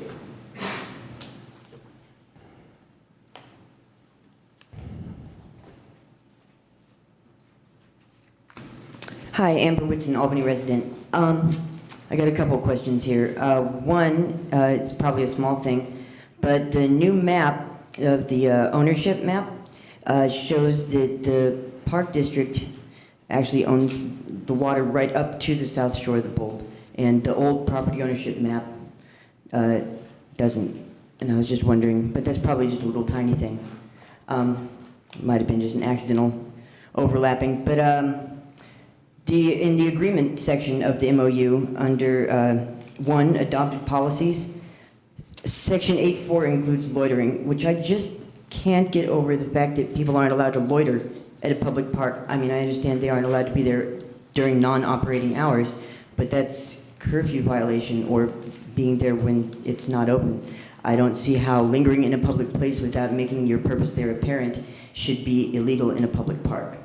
And in Section 4, operation and management, it says a portion of city property is to be designated for on-leash dogs only and or no dogs. And I'm aware that the park district doesn't usually allow off-leash dogs on land that they manage. So I'm just wondering, does that language indicate that the city managed land outside of the designated off-leash, the designated on-leash or no dogs area will be all off-leash? Because that's kind of what it makes it sound like. It doesn't even mention off-leash dogs. It says, you know, a portion of the city property will be designated for on-leash dogs only and or no dogs. So does that mean the city-owned property is going to be off-leash friendly? Thank you. Thank you. Okay. I'd like to speak to a couple of those things. Brought up in the... Yeah, I understand the importance of the art mechanism, but I'm not sure it's appropriate for the MOU at this stage of the game. I think that what we are identifying or responsibilities that each entity will take in order to get us to a point where we can come up with a maintenance and operations agreement. I think the maintenance and operations agreement, as I stated, is really the nuts and bolts of our next step. And in the meantime, we will continue to maintain the status quo. The art will be there. The art is not moving anywhere. And once, you know, the CEQA document will delineate a number of things, how we're going to handle the art. It has to, and whether that has an impact on the environment or not, as well as delineating where dogs can and can't be. But if we were to do that at this time, then we would have to start the CEQA process, and we're certainly not prepared to do that until we get down the road for a certain part of design and specs. And I think the art piece really needs to come at a later point, because in our efforts here, we don't want to take on more into this MOU that it needs to be to slow down the process, and we're a year or two down the line when we're still trying to figure some of this out. I think it's at a good place. It's a baby step. It's not meant to be the end all, but it certainly takes us one step closer to again, continuing our partnership with the district. How about the question of how involved will Parks and Rec be in this? I know when we dissolved the Waterfront Committee, Parks and Rec was going to be the I'd want to certainly think on that for a while. It's not that wouldn't be where I'd want to go right now at all. They've got quite a lot of work in front of them, and they only meet once a month. When we went through the transition study process, we actually handled very well the TAC meetings, all of the meetings, the community meetings, and it was just something that we worked together with community development to do. This is a land use planning document, and I think it really falls under the purview of the community development and the administrative staff. So I'm not convinced that the Parks and Recreation Commission is really the best vehicle. I think that we can put our heads together and talk about how we want to do it, other than to say that there will definitely be a very engaging community process to get the design finished. What about the loitering language? I thought we'd gotten rid of that. We have. Yeah, okay. We did. The council specifically amended that out of the ordinance to strengthen the constitutional defensibility of our ordinance. Let's see that comes out of the memorandum. Yeah. Yeah. There isn't a Section 8.4 in the memorandum. Well, if you it is there. It's in the Muni Code. I mean, it's written as it's in the Muni Code, and the language does include loitering. Okay, yes, thanks. it does. They would jump in there, but I'm sorry. Yeah. I was looking at 8. There's not an 8.4 in this document. No, it's the last bullet the on last one. bullet under adopted policies. It's in the recitals. Yeah. Yeah. Okay, thank you. Yeah, that's an incorrect reference. Yes, that has been removed. Great. So we could have some further comments. We could have a motion. Okay. Well, I hate to be a stick in the mud here, but speaking broadly, whenever you consider a public policy, one of the alternatives is always to do nothing, and do nothing should always be considered as an alternative. when I took my oath of office, I took my oath of office to the citizens of Albany, not to nebulous stakeholder groups. I don't have a legal obligation to them. My obligation is to my citizens.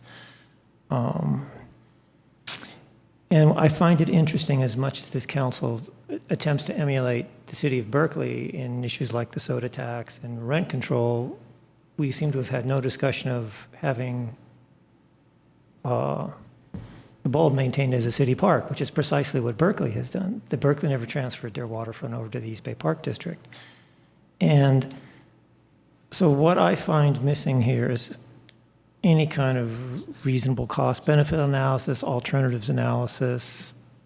You know, I think our citizens are pretty okay with what's down there on the bulb now, and if we don't do all this transition planning, we save a lot of money. And the money we have to spend, I think, realistically is going to be spent for years or decades, which is, you know, police and parks, you know, and public works maintenance. So I feel a little bit like the traditional Indian father who's maybe in a modernizing society where I have to give up my daughter, but to another family whom I may or may not approve of. But in addition, I have to provide a huge dowry as well. And I think the problem for me with this plan is it should be, you know, acceptable to the park because we're paying for everything pretty much, as far as I can tell. If you go through the document, look at the line items that say Albany does this, boom, boom, boom, boom, boom, boom. Park District agrees to do this, boom, boom, boom. So I'm highly skeptical. I was hoping I would see an offer that we couldn't refuse, but so far I'm not seeing that. I think this is an offer I can refuse. I am not persuaded that we would not be better off in running the bulb as a city park, and I would like to see some thoughtful alternatives analysis of why we shouldn't do that, which was, after all, the choice that Berkeley made. Okay. Nick, any? I'll give it a thought. I'll give it a try with some unstructured, possibly unstructured thoughts. So one piece of clarification. The intent is for the city to maintain ownership of the bulb in perpetuity. That's correct? Well, there's been, the MOU does not contemplate that the city would transfer title to either the state or to the Park District. That's correct. Yeah, okay. So, let me get back to that. I feel a little bit hard-pressed to vote on this tonight. There's big letters stamped draft across it. This council meeting is the first time that we've had a chance to see it, and the public has had a chance to see it. And I'm hearing it has not gone to the Parks and Recreation Commission. So that's one thought. I do agree with. I did find very interesting Councilmember Nason's remark about the state park general plan. Designating all of the shoreline as conservation area. I do wonder if that should be left in or not, if that is accurate. And I do think that I would rather see the MOU mention the art policy, at least in passing. I'll have to disagree with staff on that. And I will have to disagree with staff also with that the Parks and Recreation Commission not be involved. I think they should be involved in the process. I do have one other question, and perhaps Mr. Nesbitt could answer it. Is it not the case that by default, most East Bay Regional Park lands do not allow off-leash dogs? Councilmember Pill to Mr. Mayor. Actually, I believe our dog policy is a very liberal policy. By and large, we allow off-leash dogs in almost all of our parks. The general rule is once you're 200 meters away from the staging area, you can take your dog off leash in most of our parks. We have some parks that have restricted areas.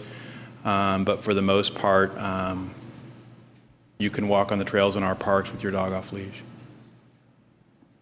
Okay. All right. Thank you for that clarification. I thought that I had read language on your website that indicated that dogs should be on leash in most parks unless otherwise designated. But I do see now there is a section talking about undeveloped areas where dogs may be allowed off leash. So thank you for that clarification. I think that my final comment at this time would be that in thinking this through, I want to make sure this makes sense for our city as well. And we do have, I think we did have the ability as a city to say we can do nothing. But a previous council did vote that we move forward with this process. So we certainly could say that we want to do a different process or want to stop the process, but I think that would be quite severe. But I do want to think this through. So the city is going to end up developing the park and then enter into a memorandum, excuse me, water might help, into an agreement, a maintenance agreement with the East Bay Regional Park District. Considering that at that time we will still own the park, we'll still own the land, perhaps that is the right thing to do, because we will still have control over the park, yet we will have the aid of the East Bay Regional Park District in managing it, and also in connecting it with the other regional parks on the shoreline. So in thinking that through, that does make sense. My original reaction to this was that, geez, the city is on the hook for a lot of money and a lot of work to get this done. So I'll take it on faith that the East Bay Regional Park District will step up and do everything in their power to help us with that, to look for the grants, to help with in however they can, because I am concerned about our staff time dedicated to this. So there's a number of thoughts from me. I guess I'll just end it by reiterating that I'd kind of rather see this, deal with this as something where in other situations we do have to do the legal, we do have to jump through that legal hoop of doing a first reading and a second reading. So I'd rather consider this the first reading and come back and vote, do a final vote at a next council meeting. I'll leave it there.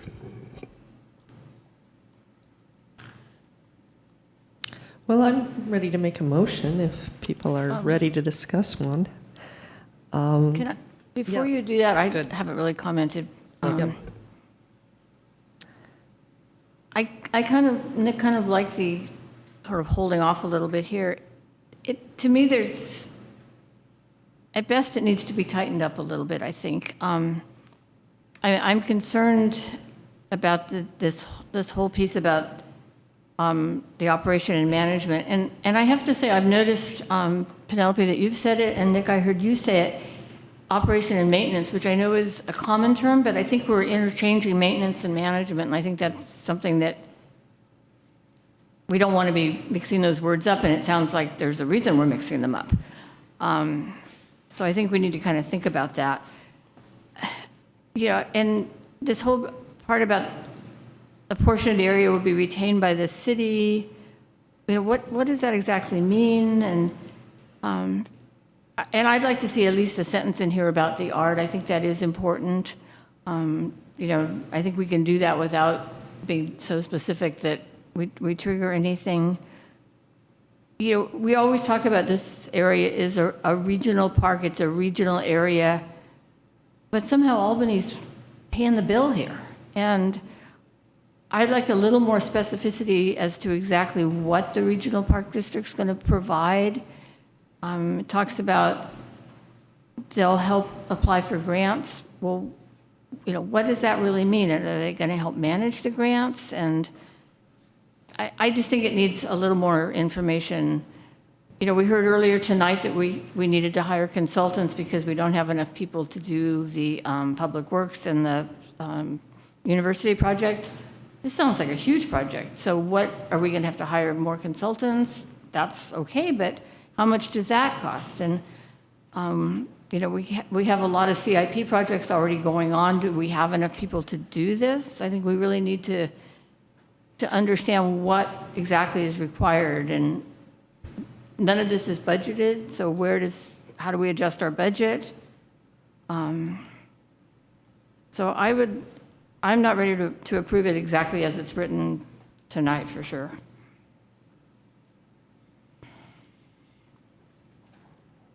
Well, maybe before Rochelle makes a motion, I'd throw in my 2 cents. You know, the bulb was originally created by the city of Albany, whatever it was, over 40 years ago. And when we did that, you know, we had this expectation this was going to be a large commercial or marina, the sort of the fantasy of the day. You know, I don't know if any of us, with a couple of exceptions up here, were in Albany at the time, but they probably didn't have a lot of input into that decision. You know, while I'm very hopeful that a lot of these costs can be done with grant money, and I suspect at this time that is quite possible, but inevitably we are going to have to take on some of the cost. There might be, to my mind, some kind of karmic justification with that, since it did come down that the city created this in the first place. Ultimately, I agree with what Rochelle said about this is a spot that is probably bigger than something that Albany can handle. Berkeley does have their marina, but they also have several motels, or at least one motel down there, restaurants, a harbor, things that are producing money. I don't really know what the, you know, whether that makes money for them, whether it pays for the costs, or, you know, where that's going. But Berkeley is a city that is 6 times larger than Albany. So they may be better equipped to handle, you know, all those responsibilities.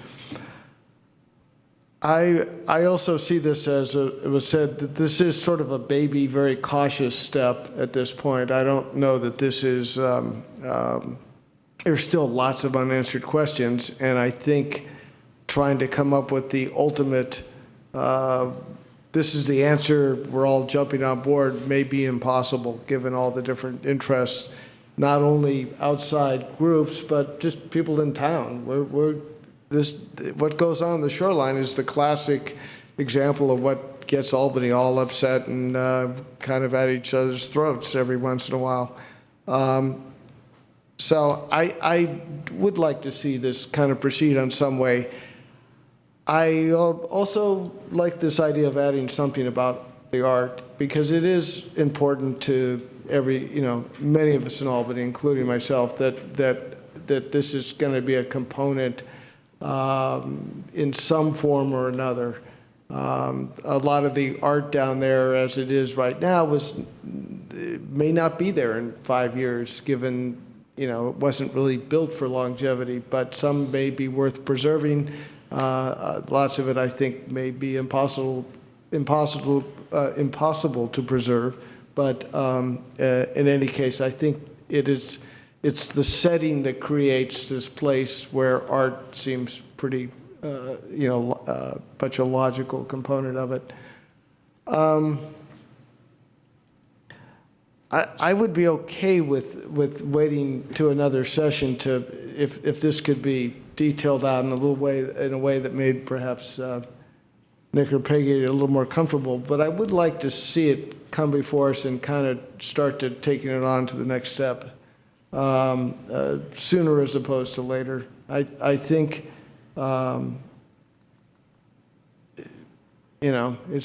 it's a need that needs to be completed down there. And I think history has shown if we don't start rolling forward on this, all sorts of things can happen. It can kind of go back to times where none of us want to go back to.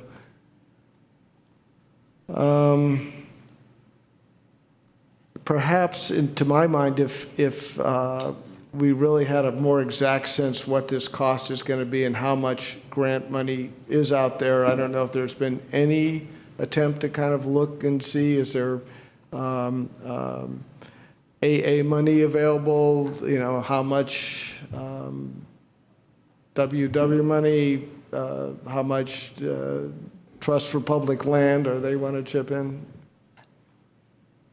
I understand where you're going, and certainly we are reacting to past councils and again all the planning documents that we were put in front of in order to bring this to you this evening. And I understand different times, different councils. The bulb is now cleaned up, and we have not had any homeless encampments for a couple of years now, and it's a beautiful place to be. And so we're all sort of rethinking our experience with the piece of property, and we're certainly fine with going back to the drawing board and creating some, what if we don't do anything analysis or some cost analysis, if that's the direction of the council this evening.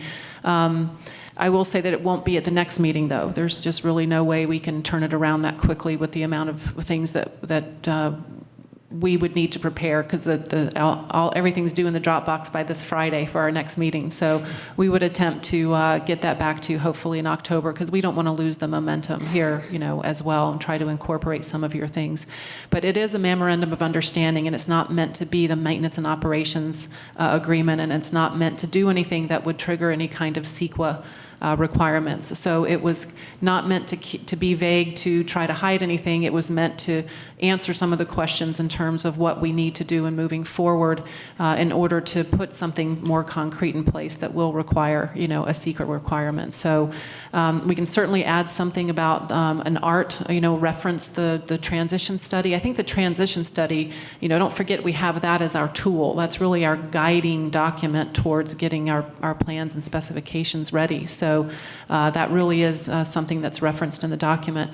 In terms of Parks and Recreation, if you go back to our admin procedures, the waterfront is not in there. That you would have to go back and change up your own policies in order to add this, I think, to their work plan, or B, their purview of responsibility. So that is something I can come back to you in terms of what you'd need to do in order to assign that to them with a little more analysis in terms of whether that really is the best fit, at this point.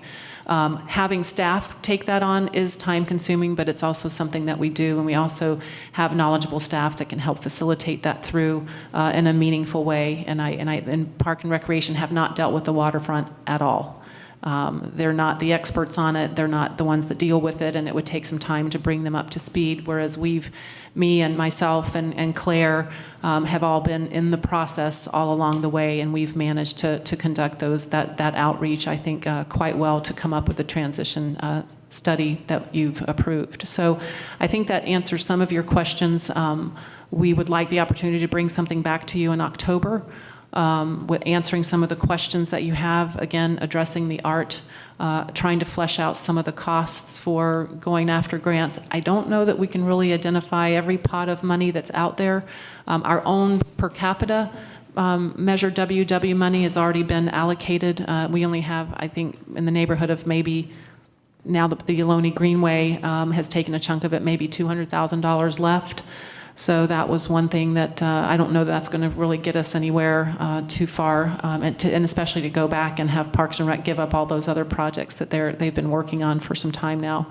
So we can certainly come back with some ideas, ask Bob Nesbitt about some of the avenues that they're looking into to find grants, and come back with some information. But again, it's not something that I think we need to put in the MOU.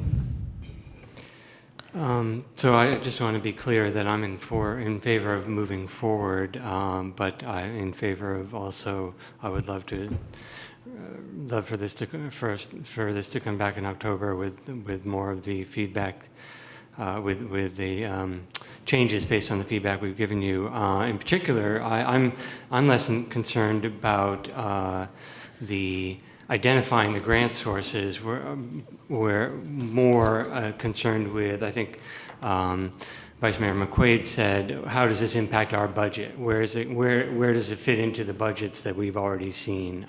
Where's that money going to come from? The money to the staff is going to, staff time going to be spent.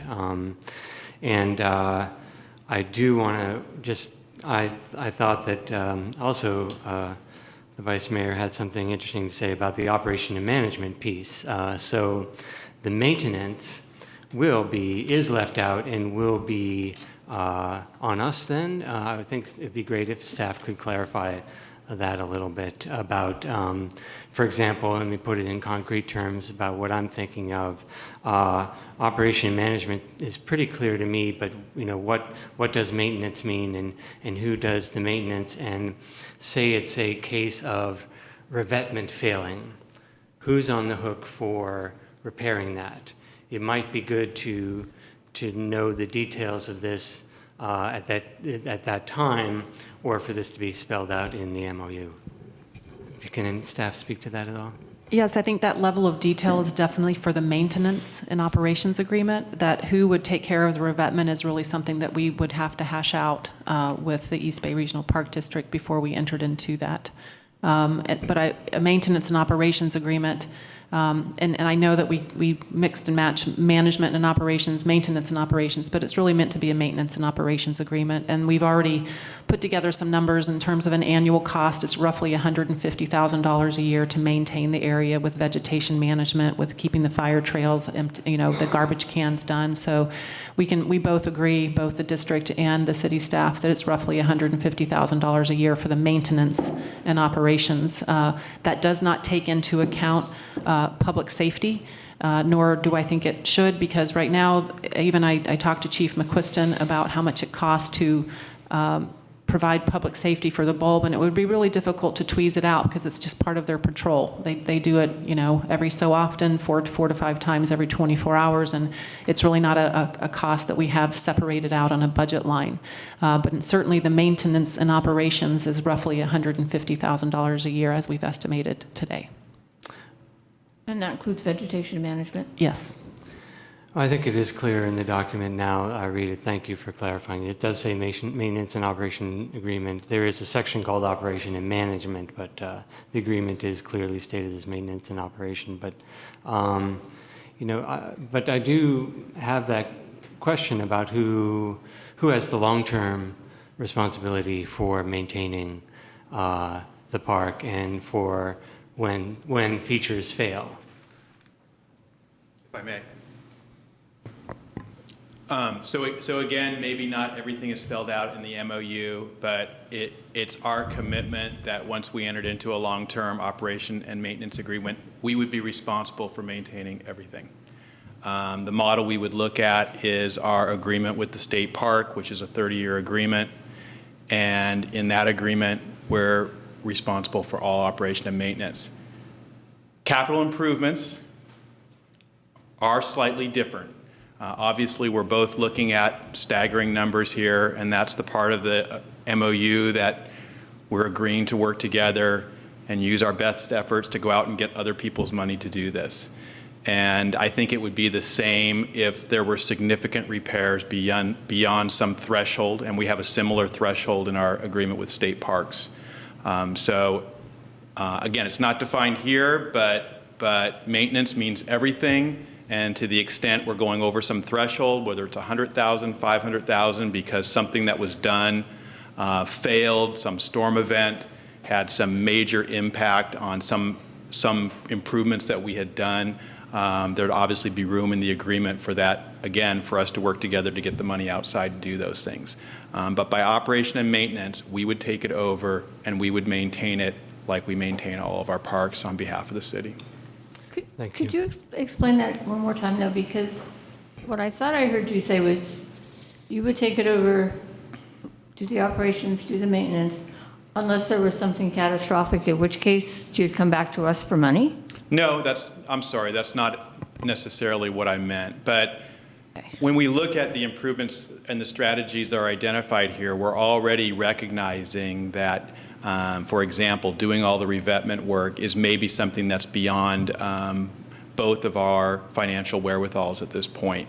And so I think there's agreement built in that this space can operate as a park and can be a public amenity without doing those $27 million worth of work. And so we shouldn't wait to do all that work. And so I guess my comment is more in that spirit, that as sea level begins to rise, this is a long-term endeavor. There's going to be future capital improvements. There may be changes that are done 20, 30 years from now that will require outside money and outside grants. So to the extent it's something that affects the everyday use of the park, let's say, for example, we put in decomposed granite paths, and those decomposed granite paths started to wash away, became a safety hazard, we would fix those decomposed granite paths. That would be our obligation. But to the extent a renewed capital expense had to be made to improve the park, to make it better than the original envision, or go back and improve something that failed after 20 years, I think there'd be language in the agreement that would show that that would still be a partnership in terms of trying to get the outside funds to do that.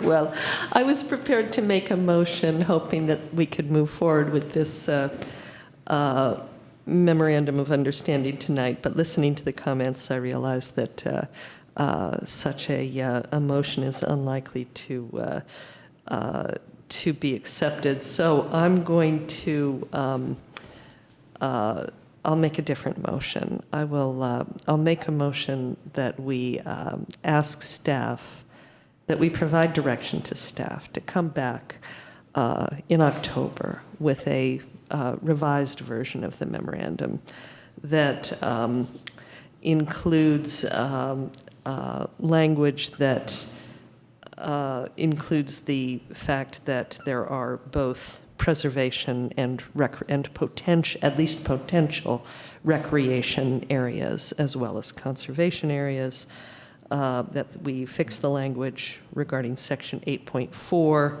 of the Albany Municipal Code and loitering, so that that is not part of this, that that other issues that have been discussed tonight, that there be at least potential language that we could incorporate regarding art and any clarification. I don't see the confusion. The maintenance and operations agreement I see as something different from the operations and management agreement, but I agree it's confusing. It could, I think the words are getting some mixed up, language yeah. that could be clarified.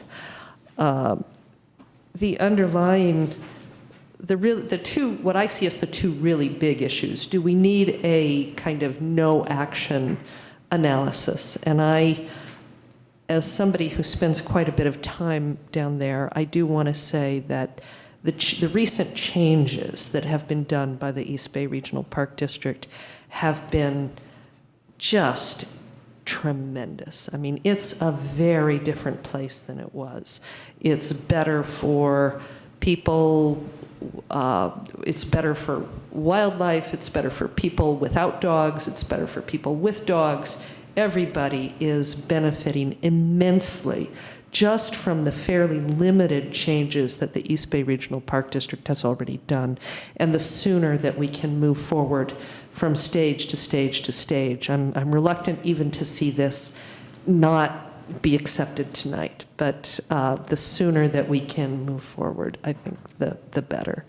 The other big item is really the need for additional partners, that the state somehow needs to be engaged and made a partner here. It may be that the federal government, with its interest in the San Francisco Bay and its conservation, should be involved in contributing in some way. The nonprofit sector, I think that Mayor Moss mentioned Trust for Public Land. There are a lot of private nonprofits that get involved in helping really good projects like this get going. So I hope that this would be the beginning of a partnership that could be broadened out to a lot more interested parties who might be able to come to the table with more to contribute. But I hope that we could at least get this piece of it going in October. And that's sort of that's not really didn't come as a motion, but it's direction. It's suggested direction. Feedback. I don't know that it needs to be in the Yeah. form of a motion, but good feedback. Thank you. Okay. So we don't really need to form a motion out of that necessarily? I don't think so. Okay. So, great. Okay. We will go on to 9.3, League of California Cities Conference Resolution. Vice Mayor McQuaid. Okay, you should have the report, and unfortunately, I didn't find this as clear as some of these things are. I don't think that we should support this resolution at this time. One of the problems that I see with this is that this never went to a league committee. It came after the committee had met, and so just went directly to a recommendation. I'm always uncomfortable when you recommend using a specific plan to do something like Vision Zero. I'm sure it's a fine plan, but I think, for example, I think Albany's done a good job with transportation safety.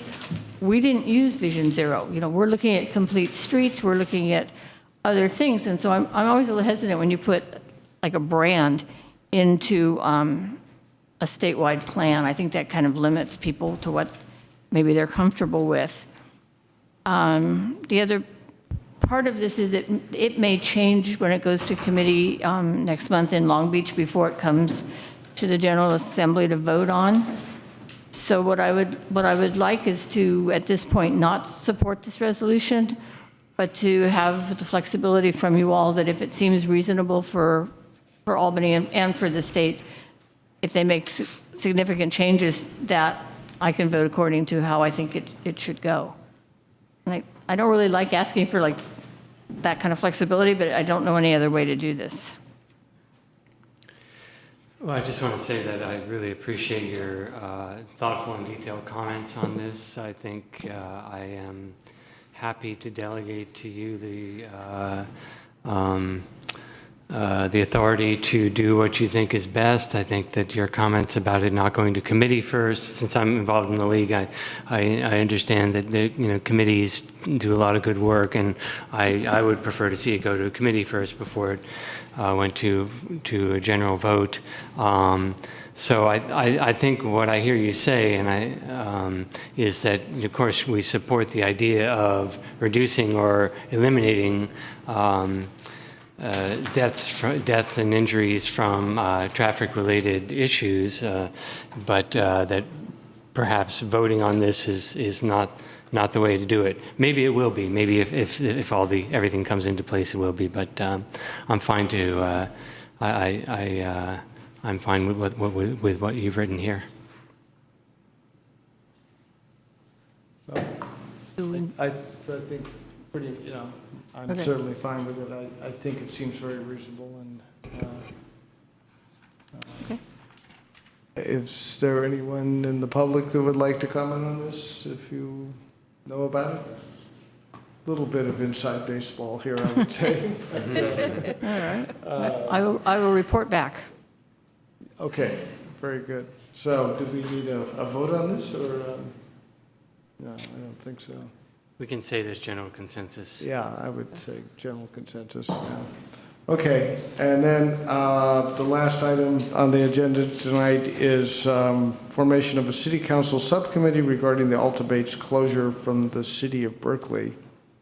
I suggested this. suggested this. As I'm sure people are aware, the Alta Bates Hospital is now slated for closure by 2030, I believe. It will still, the plan is to continue to use it as an outpatient facility but the inpatient hospital portion, and perhaps most significantly for Albany's, from Albany's point of view, the emergency room operation would be transferred to the facility at Pill Hill in Oakland, which is another 3-something miles south for us. And I think everybody's probably aware that the old Brookside Hospital, Doctors Hospital, to our north has been closed. So this leaves us, it seems to me, with an extraordinarily bleak outlook for access to both emergency room and hospital services. And I see it as problematical in many, many ways. Have taken a number of white knuckle rides to the Alta Bates emergency room with people who were suffering from life-threatening conditions, and it's hard to imagine that ride becoming even further. When I heard about the situation and about the Berkeley City Council's action, I originally had in mind proposing that we do kind of a Me Too resolution, that Albany, like Berkeley, did not want to see Alta Bates, this plan for Alta Bates occur. I may have skipped over that the city of Berkeley did pass a resolution. The city council unanimously requested that this plan be revisited. But after studying it for a while, one thing that jumped out at me is that it's a very, very complex situation. And Albany has some particular interests and issues, being at as far north as it is, north of Berkeley. And I'd like to suggest that we consider forming a subcommittee of the council to learn more about the situation, hold discussions with interested members of the Berkeley City Council, and potentially come up with some policy recommendations for what, if anything, Albany should do to enhance the prospects of long-term assurance of access to good emergency and hospital care. I see somebody eager in the audience. I'm eager. I'm eager. I was hoping to have a little more support here tonight as we got to the Berkeley Council. But I'm Robert Lieber. I work at Alta Bates. I've been a nurse for 30 years. Also an Albany citizen. This is not something that has to happen if we stand up and say no. And I'd correct you. Alta Bates is slated to close now in 4 years to patients. We're talking just 4 years away, not even a full term for you guys. This is not the first time the Sutter Corporation, which now owns Alta Bates, has put us in a difficult position. They closed the cath lab at Alta Bates, meaning that we had to travel all the way down to the next hospital to get cardiac care, because you don't want to have your heart attack and go there and nobody can help you. Oh, we've got to send you to the next hospital. We implemented a plan here where we do 12-lead EKGs now. We decide if it's a heart attack, and if it's a heart attack, we don't even go to Alta Bates. We go to Summit.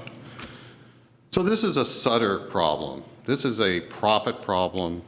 This is a problem of a corporation that really doesn't believe that healthcare is anything but a business. It doesn't care about anything but profits. I think if you look at Marin General, Sutter ran that. They shipped all the money out of town. They bankrupted it essentially. The city had to buy it back. They had to sue them, and they only got a portion of their money back. This is a danger to our citizens that's right here, right now. Longer transportation, decreased beds. Another thing that interests me is that Sutter Corporation took almost $1 billion of public tax money to do retrofits on their buildings. And what they decided to do with that money was not save Alta Bates, which was kind of the idea when they got the money. They decided to build a brand new tower at Pill Hill, which as far as I know, that's where the money went. You know, the money trail is very, very difficult to follow, but they didn't do what the citizens expected them to do with a huge amount of tax money. I consider it stolen. CNA, who I also represent here tonight, the California Nurses Association, would like you to pass a resolution in support of keeping the hospital open and keeping our citizens safer. I would recommend that you turn off the beep part of that, and it would be really nicer, and just tell me to get off when it's time. Anyway, that's mainly what I came down here to say, is this isn't something that has to happen. This was a choice that was made by a corporation. They made many promises to the Berkeley citizens, even to us, that we aren't going to close things. The day that they took over, within a year, they closed the only adolescent psych unit in the Bay Area at Herrick. And there's no place to go anymore. But they weren't making enough money. They were making money. They weren't making enough money. And that's why they're closing this hospital. They're making money. They don't want to spend anything there. They aren't making enough money. But they don't have to close it. It's up to all of us to stand up and say no, and I hope you will. And I think the subcommittee is a good idea. So I know you support this because that's what you guys do. Thank you. Thank you.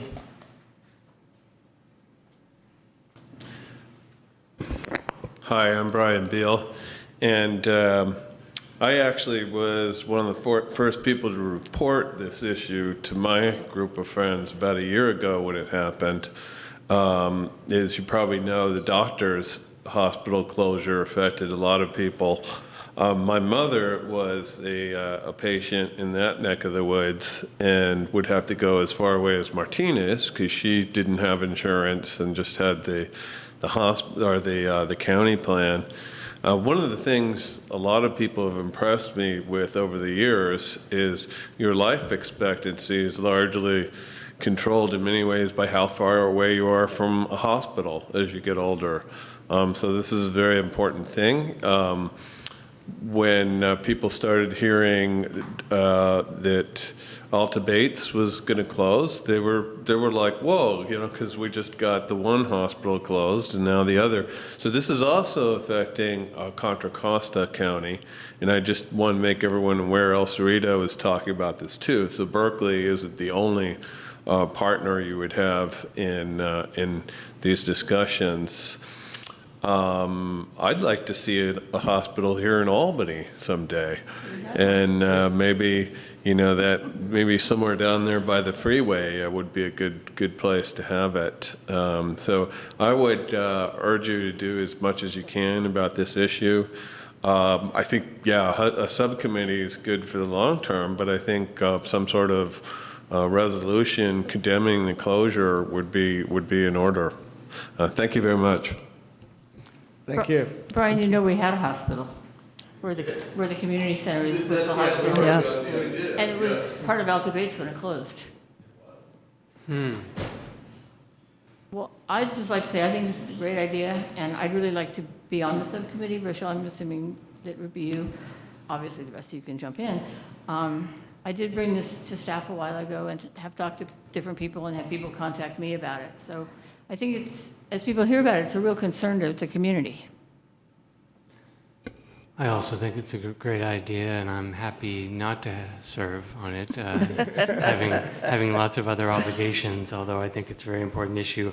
I also think that I do support us bringing back a resolution as well, because that's just a tool that other advocates use when they go for their cause. They can say this city and this city and this city passed their resolution, so I think we ought to do that as well. Yeah, this is a great thing. Great idea. Yeah, I would agree. So do we need pass something to set up a subcommittee, or is that a? Yes, you need a motion to set up a subcommittee. Okay. Could I have a motion for a subcommittee? Sure. Does anyone, it sounds like there's two very willing candidates. Does anyone else want to, don't want to exclude anyone unless they're, okay, no one's. I'll just move that the council set up a subcommittee to investigate the closure of Alta Bates Hospital. Okay. Made up of And make recommendations. Made up of Rochelle and Peggy. Made up of Rochelle Mason and Peggy McQuaid. Second. Okay, motion and second. I think we have universal agreement, or we can do a vote, yeah. Go ahead. Go ahead. Councilmember Barnes? Yes. Councilmember Nason? Yes. Councilmember Pilch? Yes. Vice Mayor McQuaid? Yes. Mayor Moss? Yes, and the motion carries. We have the Altabate Subcommittee, and yeah, I hope to see some kind of, if you guys can come up with a resolution, that would be great.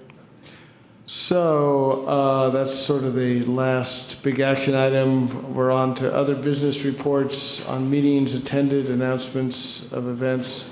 I think there's something coming up on Sunday. Some sort of perambulating event? Yeah, I don't know. There's something over in Solano. Any other announcements here?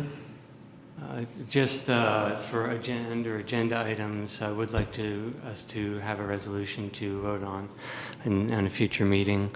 A little bit longer term, I am interested in the remark from the public, I believe, on having not only the Social and Economic Justice Commission is studying the issue of housing right now, maybe also having a forum in addition to that. I think is an interesting idea.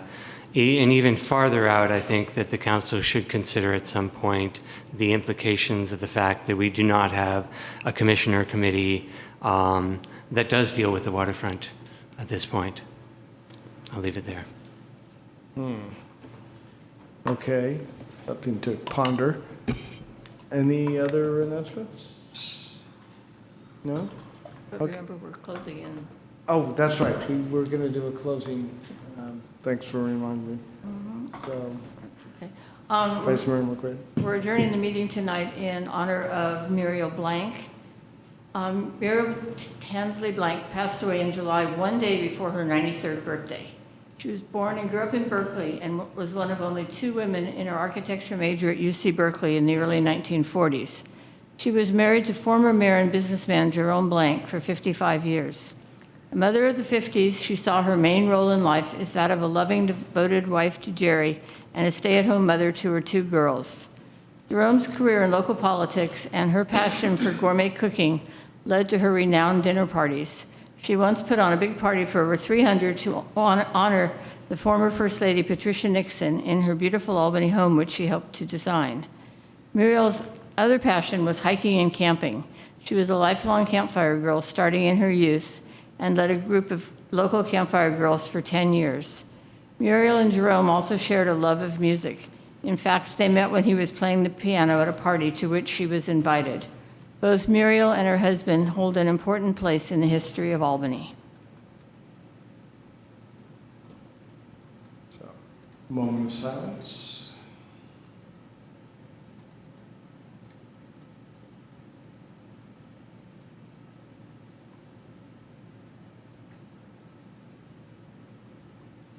Thank you. Okay. So with that, I will adjourn the meeting.